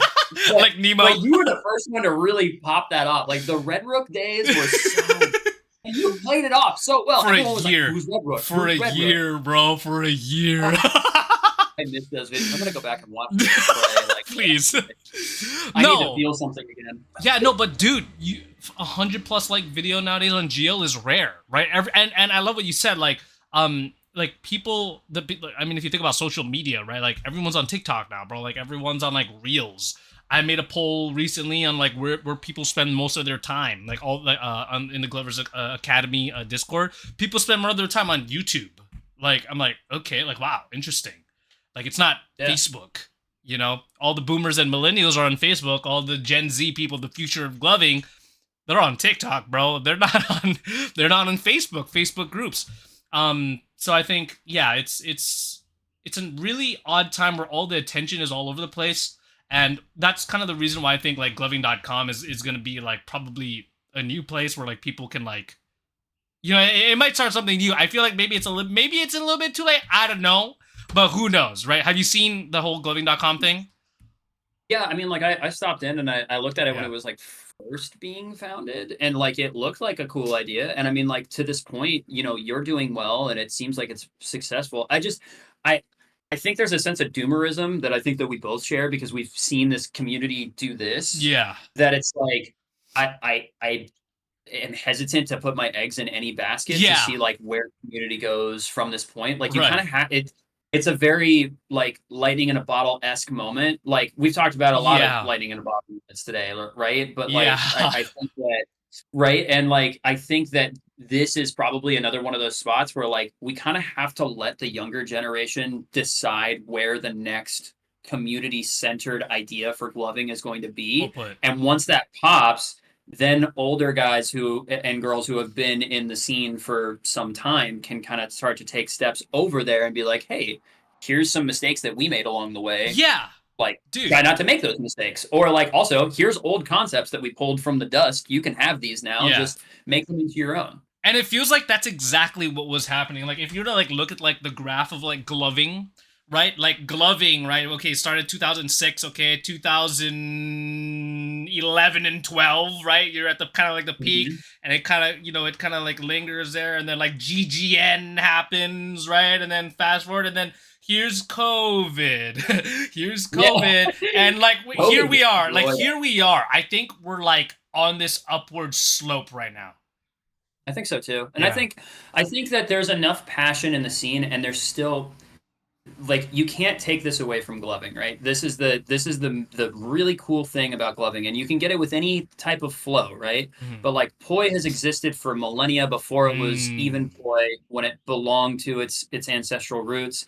Like hula hooping is hula hooping, pixel whips are pixel whips, right? But gloving has this very very cool thing where it's like it will grab somebody who is curious from across the venue who has never heard of it before, and they will come right over and they will sit down, and then that has changed that person forever going forward. Yeah. How deep they go from that point, like whether they become like a you or a me or something completely different, or just somebody who saw it, liked it, and walked away. But like gloving has this weird attraction where it grabs people and it pulls them in, and it says like you could do this too if you wanted to, Yeah. because it's fun. It's fun. It's interesting. It's entertaining. And then when you see the community aspect that comes with it after that point, it just sucks people in. Hmm. And that's why I don't think that like when I saw EL shut its doors, I was like, it's going to be bad for the community, but it's going to open so many other things up for people. But we have to be patient to see which door opens Yeah. first, who really takes the reins. And I mean, I think we've been seeing people emerge out of it, but like, dude, I was so heartbroken for like the longest time when I was like, EL shuts its doors and Futuristic Lights is out of stock. And I was like, oh God, Yeah. please don't let this be a hobby that just dies. You know what I Right. mean? Right. It seems to have recovered and bounced, and like we obviously have new companies that have weird stuff going on with them, and then we have good companies that are kind of taking the reins and kind of pushing us in that direction, and we still have good community leaders like you, who are like helping keep this alive. So I think that if we just give it a little bit more time, I think that it's probably going to rebound. Yeah. So I think we're at a graph where we're like right here. Yeah. I think it's steadily coming I back. I actually just think it's think. going to Yeah. No, sorry. Go ahead. Finish your thought. Oh, I was gonna say I think it's gonna look different than you and I probably think it's going to look, Probably. because we have a vision of what GL used to be. I Hmm. don't think it's gonna be like that anymore. I think it's gonna be Right. something. I freaking agree. And I have this thought where the beginning of gloving is actually an inflated version. Like I actually think that where we're going into when we're at this slope, like whatever happens after that, that's actually gloving. You know what I mean? Yeah, That's actually where the community, that's actually what it's supposed to feel like. Because, like, when you think about, like, gloving and its inception and, like, all these big communities, of there's a huge ass bubble, right? And then, so then, like, now that those companies are not pouring all this money, like, you know what I mean? Like, the way that, like, that's the greatest thing I think that ever came out of Amazing. Was their ability to market this shit. But, like, in reality, that lifestyle that they were trying to sell, that's not hmm what it really is about. Like that's not really what it's no, about at all.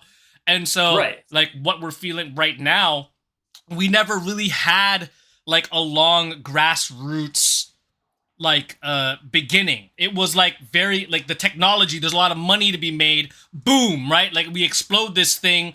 That beginning aspect, I don't know. I felt like it's just an inflated version, and then now that all the dust is settled, like whatever's happening now is what feels like where gloving should be, if that makes sense.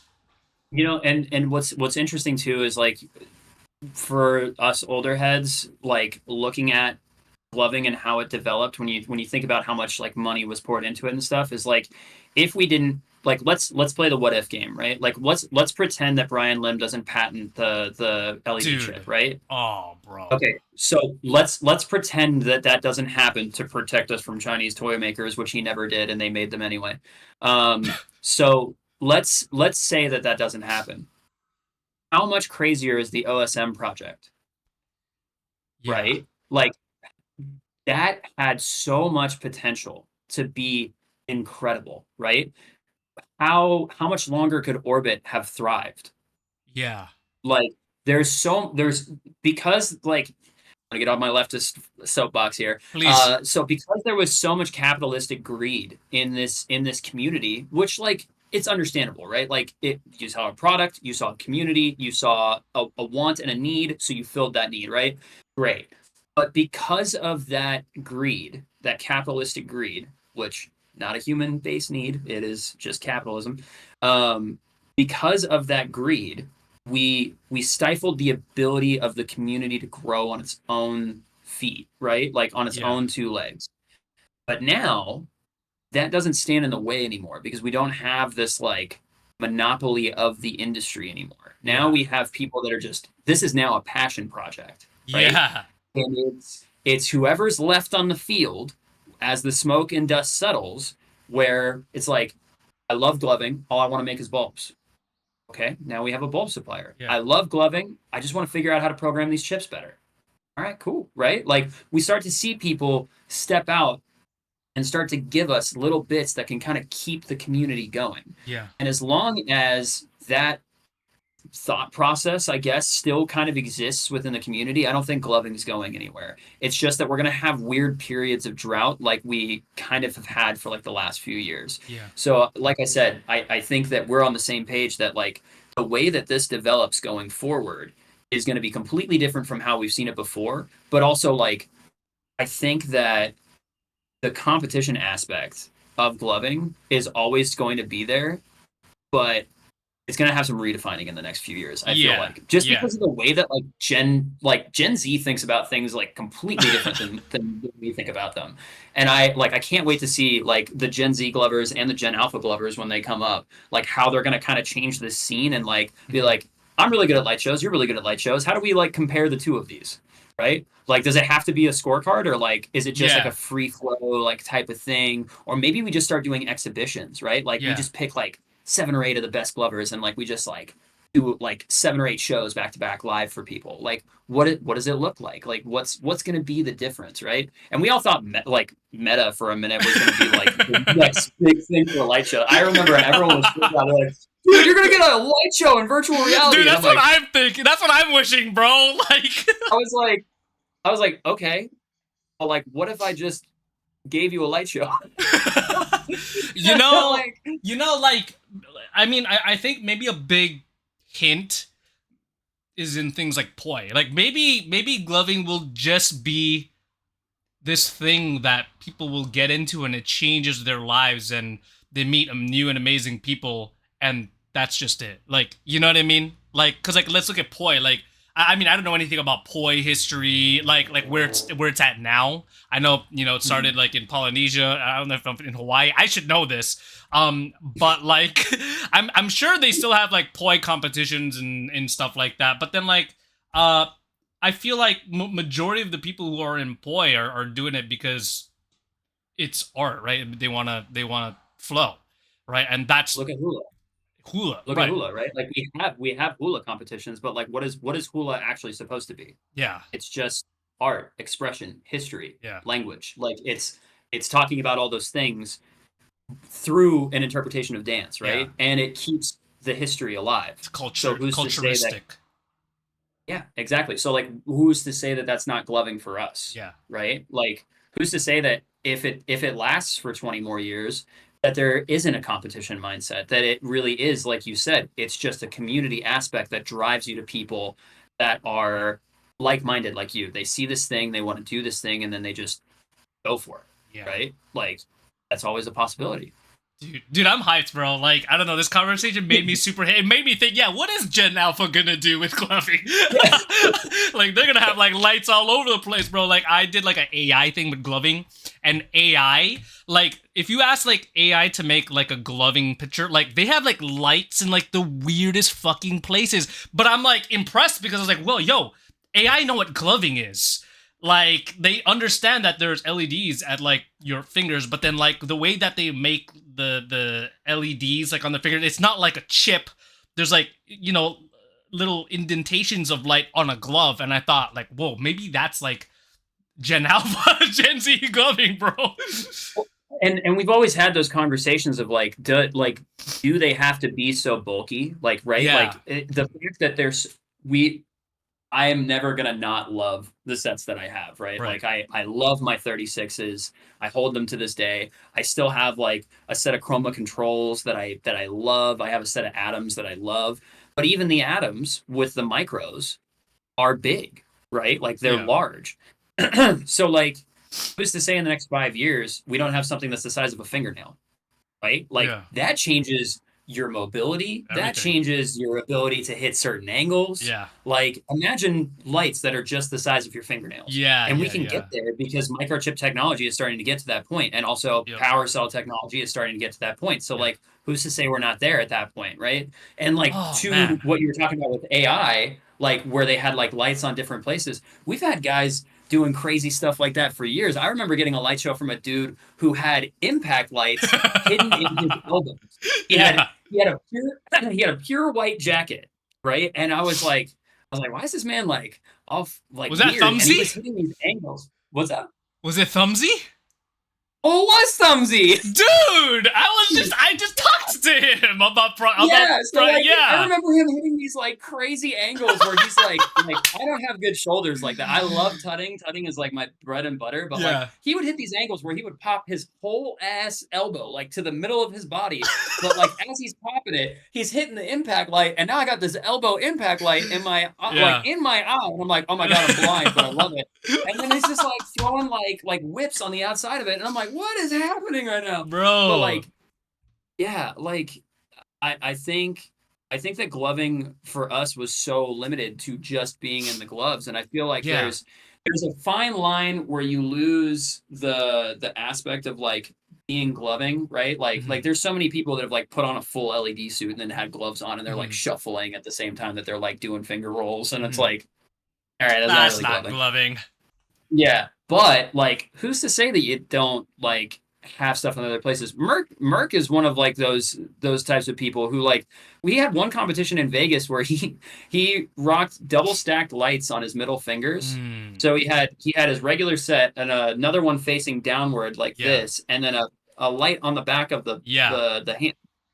And I was sitting there and I was looking at this cat and I was like, you have way too much time on your hands. Like, Yeah, way too much lights on your hands. No, no, yeah, no, I'm way playing. too much lights on your hands, dude. Like it's insane. So it's like if that's the case, right? Like where we can kind of like change the definition of what gloving actually is. Like who's to say that you don't have like a whole strip of lights on the Mm. outside of your palm, right? Man, that would be so interesting. And I think, It I would mean, be. well, like in history, I mean, it's happened like light modification. I mean, we've seen Mimic with the backlights, right? We've seen Jest with the Mhm. lights on the wrist recently. I got one of my students. He's doing that thing that Merc did, but on all the fingers. Like, who? When does it be? I think there's gonna be a period where people will start to accept it. It'll be a long road before like it's fully accepted, but I think that leaves a very that kind of just warps my entire vision of what I think that what gloving may be.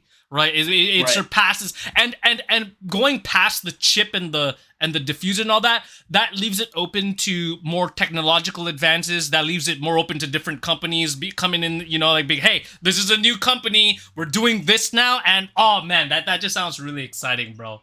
But yeah, Doesn't it? no, dude, oh bro, Like Who Like who's the and knows? also like we've had so many lights where it's chip, battery, light, diffuser, right? Yeah. What if it came to the middle? Oh, but like with similar like duos? Oh, you mean like here?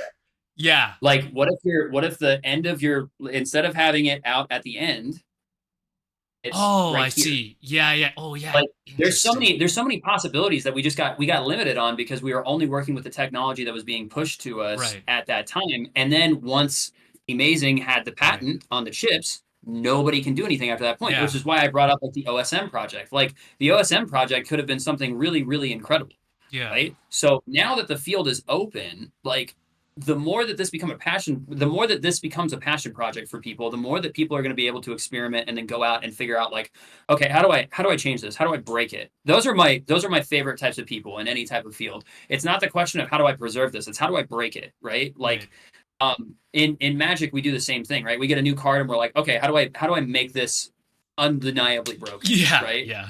So once we have that, then we're just like, cool, and we're just gonna play this until somebody figures out how to stop me, right?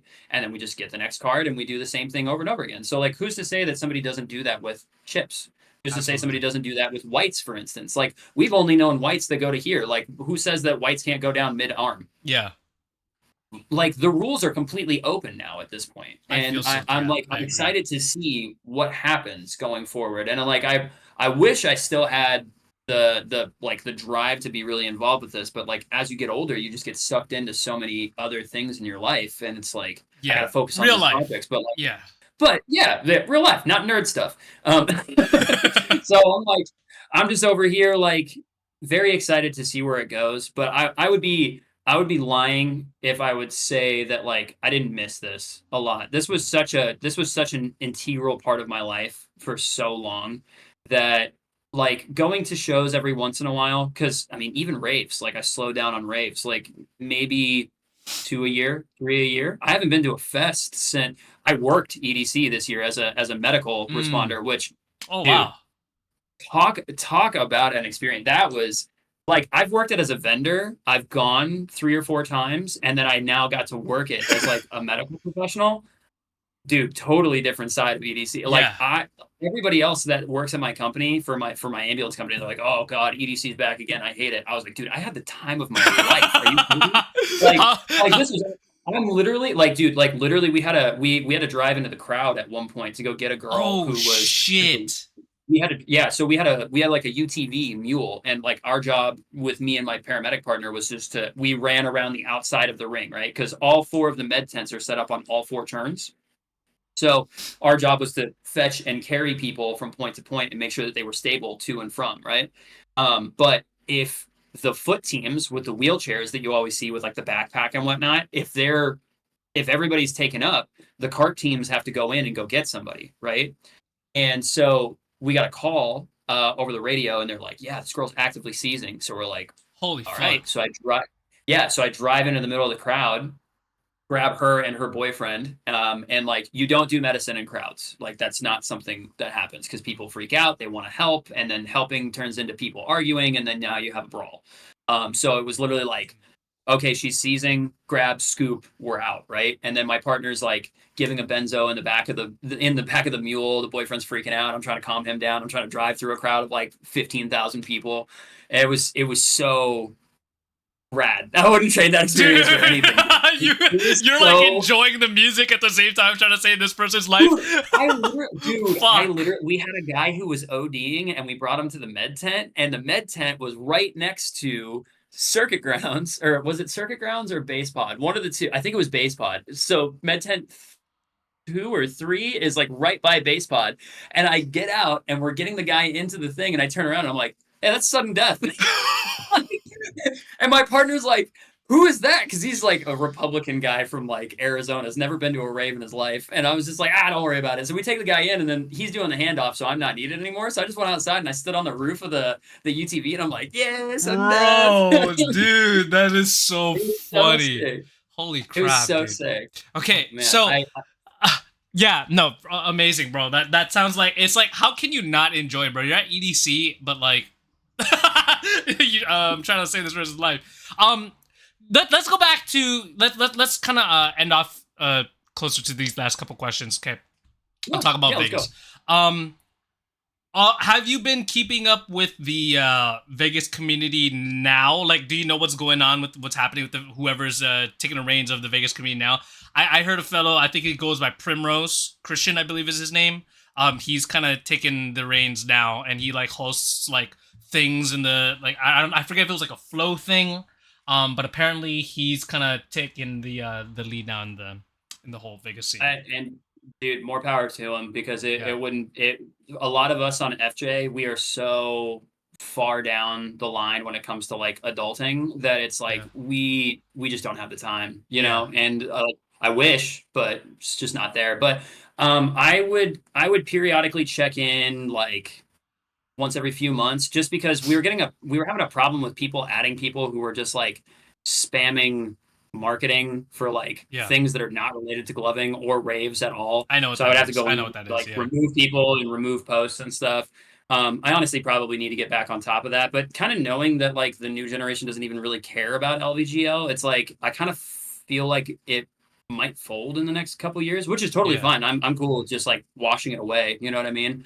Yeah. Um, but I do check in on occasion. I honestly, what I need to do, I need to talk to Michael more often because Mm. he actually has his finger on the pulse most of the time, and I just kind of like show up to events, and then when I see Glovers, they're like, "Hey." Funny enough, recently, like one of the last shows that I went to, I trade with this guy. This guy's super hype. He's like, "Dude, I got to get you on this thing," and I was like, "What is it?" And he goes, "Las Vegas Glovers Lounge." Bro.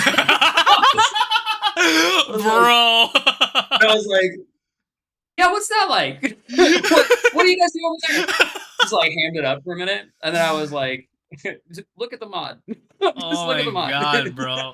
Okay, interesting. But So you the community that's the Vegas community now or whoever's in charge of all that, they're not on that group, right? Yeah, I mean you haven't been paying attention. not that I Not know that you of. know. Okay. I'd have to go back in and Yeah. see. I mean, like me personally, I would love to talk to the next generation and just be like, I'd just love to like just to help them out, like with whatever they Yeah. need. Like if they need like, hey, we're trying this, is it gonna work? Or like have you Yeah. ever done something like this before? Like giving that advice from the distance would be so much fun. And then also like for years, I would show up to my own events and not be able to do anything. So it's Dude. like it's nice to not Yeah. have to plan anything. Oh my God. Like, Absolutely. So like, yeah, okay, that let's do that right now. I mean, like I mean, this goes beyond just like the Vegas leaders or the future Vegas leaders, but I guess for future leaders, for future leaders, gloving leaders, right? Like, what would you want? What is some advice that you'd want to tell them? okay, so if we could narrow it down to like a few things. Yeah. First things first, I would tell you learn to delegate. That was our biggest problem that we had amongst all leaders in the community is that we did not delegate. Here's the important thing. When you delegate tasks out to people, you start teaching people how to do skills that they had no idea that they had the ability to do. Mhm. So that's really important, right? Like if you tell someone like, "Hey, I need you to be at the door checking people in for the tournament." I've never done something like that before. Cool. I'm going to teach you how to do it, and then you will know how to do it going forward. The reason that you delegate these things out, one, it keeps you from not losing your mind. Two, you encourage your community members to become more important staples in the community. So that way, if somebody falls off in the long run, there is someone to fill their spot. That's huge because we didn't delegate hard enough, or people were just like stuck in their own mindset. I was guilty of this too, where like they didn't want to give up responsibilities because they were Yeah. scared that if they gave up too much responsibilities, that they would be pushed out of the community Yeah. themselves, right? Um, so don't worry about that. That's not something that's going to be happening anymore because we don't have like the constant back and forth biting of people trying to get sponsored. There is, to my knowledge, there's really no sponsorships left. So it's like who cares, right? So delegate, right? The second thing would be don't be afraid to reach out to the other flow communities around you. Mhm. We didn't do that for like the first year that we were founding LVGL, and that was like such a mistake. Like you need your hoopers there, you need your pixel whippers, you need your poi kids, you need your orbiters. Like you need all of those people to be with you because you only have so many people to pick from, right? Yeah. And also, like, how weird does it feel if you have somebody's, like, let's say we have a girl who's really good at gloving, right? But her boyfriend is just like really good at poi, but this is a gloving group, right? Mhm. Like it feels weird for him to come and do this because he doesn't feel welcome. Make him feel welcome. Make him be there because Yeah, he can be a absolutely. supporter. And also, another thing that's useful about that is that if he doesn't glove, he might learn how to glove. And then on the other Mhm. side of it too is that like if he has no interest in gloving, he may be somebody that can help you with the infrastructure and the admin, right? Mhm. Like that's he might be that guy that can step up and take tickets at the door of your competition, or he might be the guy that can be a moderator in your community and moderate some of the posts that are coming through, right? So that's important. And then the third thing that I would say is like the most important thing, and that I got lost in the sauce on is like, dude, just like have fun. Like, Yeah. please have fun. Yeah. There was there was so much like just straight up bullshit. There was so much bullshit happening at all times when it came to gloving as a whole. And like there's so many people that just want to be noticed and they want to be like the next big thing. And it's like, who fucking cares? Yeah. Right? Like again, at the end of the day, you are in the nerd kingdom. Okay, like this is just a bunch of nerds. You're all not cool, right? You're cool, and like you're cool to us, right? But if you tell one person outside of this community what Yup. you're doing on Thursday night, they're gonna Yep. be like, dude, please Yo, touch grass. Like touch grass, get prepared please. to get bullied. Exactly. Like to this day, I have like friends. I have friends that were gloving before I was gloving, who stopped gloving, who are like, "You're gloving, stop." like, like, but that's the beauty of it, right? Like that's where I say like have fun with it because people are gonna ick your yum no matter what you do, right? But also if you get caught up in like the doldrums of trying to impress other people with your whatever you're up to, right? Um, if you get caught up in that and you don't focus on like what is happening in front of you right now, you're going to miss out on the entire experience. Absolutely. And there are times that I wish that I could have back in this community that if I had followed those three things, I think I would have had a lot more fun. I think I probably wouldn't have gotten as burnout as I did.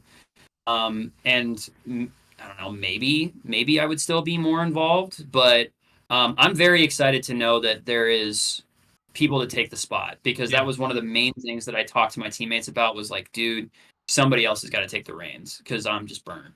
Right. Yeah. And also like I know Michael was getting burnt at some points when he was starting to take over things. Kevin was out as soon as he figured out that he could have an adult life, right? So Yeah. and to this day, all of my teammates, to some extent, still probably pick up the gloves at some point and still do something. But like, we haven't seen each other in a group setting in like a long time. So like, Yeah. cherish those moments if you get them, because those are times that like I think back fondly on, and it's the most important part of gloving was how much love I had for my gloving family and for my competitive team. Absolutely, bro. And I think Primrose Christian, he got that second one down. I think what he's doing right now, he has a different flow artists coming down to those sessions with him. So that's really sick to hear. But bro, Trevor, bro, I had an amazing time with you, man. I miss you, bro. I'm really glad to be able to hear your perspective, bro. I feel like I genuinely feel closer to Vegas, bro. Like it's so cool. I love it. I can see all these connections and all these different perspectives, and to like kind of go down your history, it's like it's so different, bro. This is probably one of my favorite ones so far. Is listening to your story and what your mind was trying to build this community. You're just out there, but you had like that passion inside of you, bro, and I think that's so respectable, man. But yeah, bro. I think that pretty much concludes everything, bro. If there's anything that you want to talk about in the future, if you want to come on again, future ones, I'm down to talk, bro. Let me know. Yeah, But dude, yeah, thank you so much for your time. I'm yeah, super dude. hyped for this one. So yeah, what are you gonna Cool. do? What are Well, you gonna do now? oh man, I have to get my house ready. I have a person coming over, the one that was making fun of me earlier for what I was doing. So Nice, we're gonna be probably going on a date. But nice. right back at you, dude. I fucking miss you. We haven't seen each other since the last It was an EDC that you EDC. came for. Yeah. Yeah, dude. And you know what's terrible is that was my 5-year anniversary of gloving, and right before I saw you, Zoo was playing Desert Woman, which is like my favorite Zoo song, and I gave the show of my life, right? And Wow. then I came and found you, right? And we were trading, and I had my GoPro on its little tripod thing tucked behind my leg. And when we were trading, someone stole my GoPro, so I Oh don't my have it. No, dude. god, And it was, dude. dude. But listen, hey, listen. This last thought. I will be remiss if I don't say that like it's so much fun having people look and know you, and then being like, "Who's that fucking guy he's standing with?" I'm always like, I'm like, yeah, I know Puppet. It's a cool thing. We just know each other. It's no big deal. But yeah, dude, I miss you a lot. On a personal note, I will be coming out to Hawaii next summer. Oh So shit! Let me know, bro. Like we'll host a session. yeah, It'll be all three of us. yeah. So Oahu, Oahu, yeah. Oahu, Are you yes. still on Oahu? Yeah. Yeah, I'm probably Okay, gonna yeah, live here that's my whole where. life, bro. Yeah, come to Oahu. We'll Yeah, set something up for you, bro. It'll be sick. yeah, that's where my whole Hanai family is out there on Oahu. So Let's that's do where it. we're going to be going. Hopefully, a family reunion next year. So next summer. Sick, bro. But Let's do it. yeah. All right. Well, Hit me dude, up. I really appreciate you opening this up for me. It felt really cool Hell to yeah. talk about all this. Yeah, Absolutely, man. bro. All right, man. Take care, brother.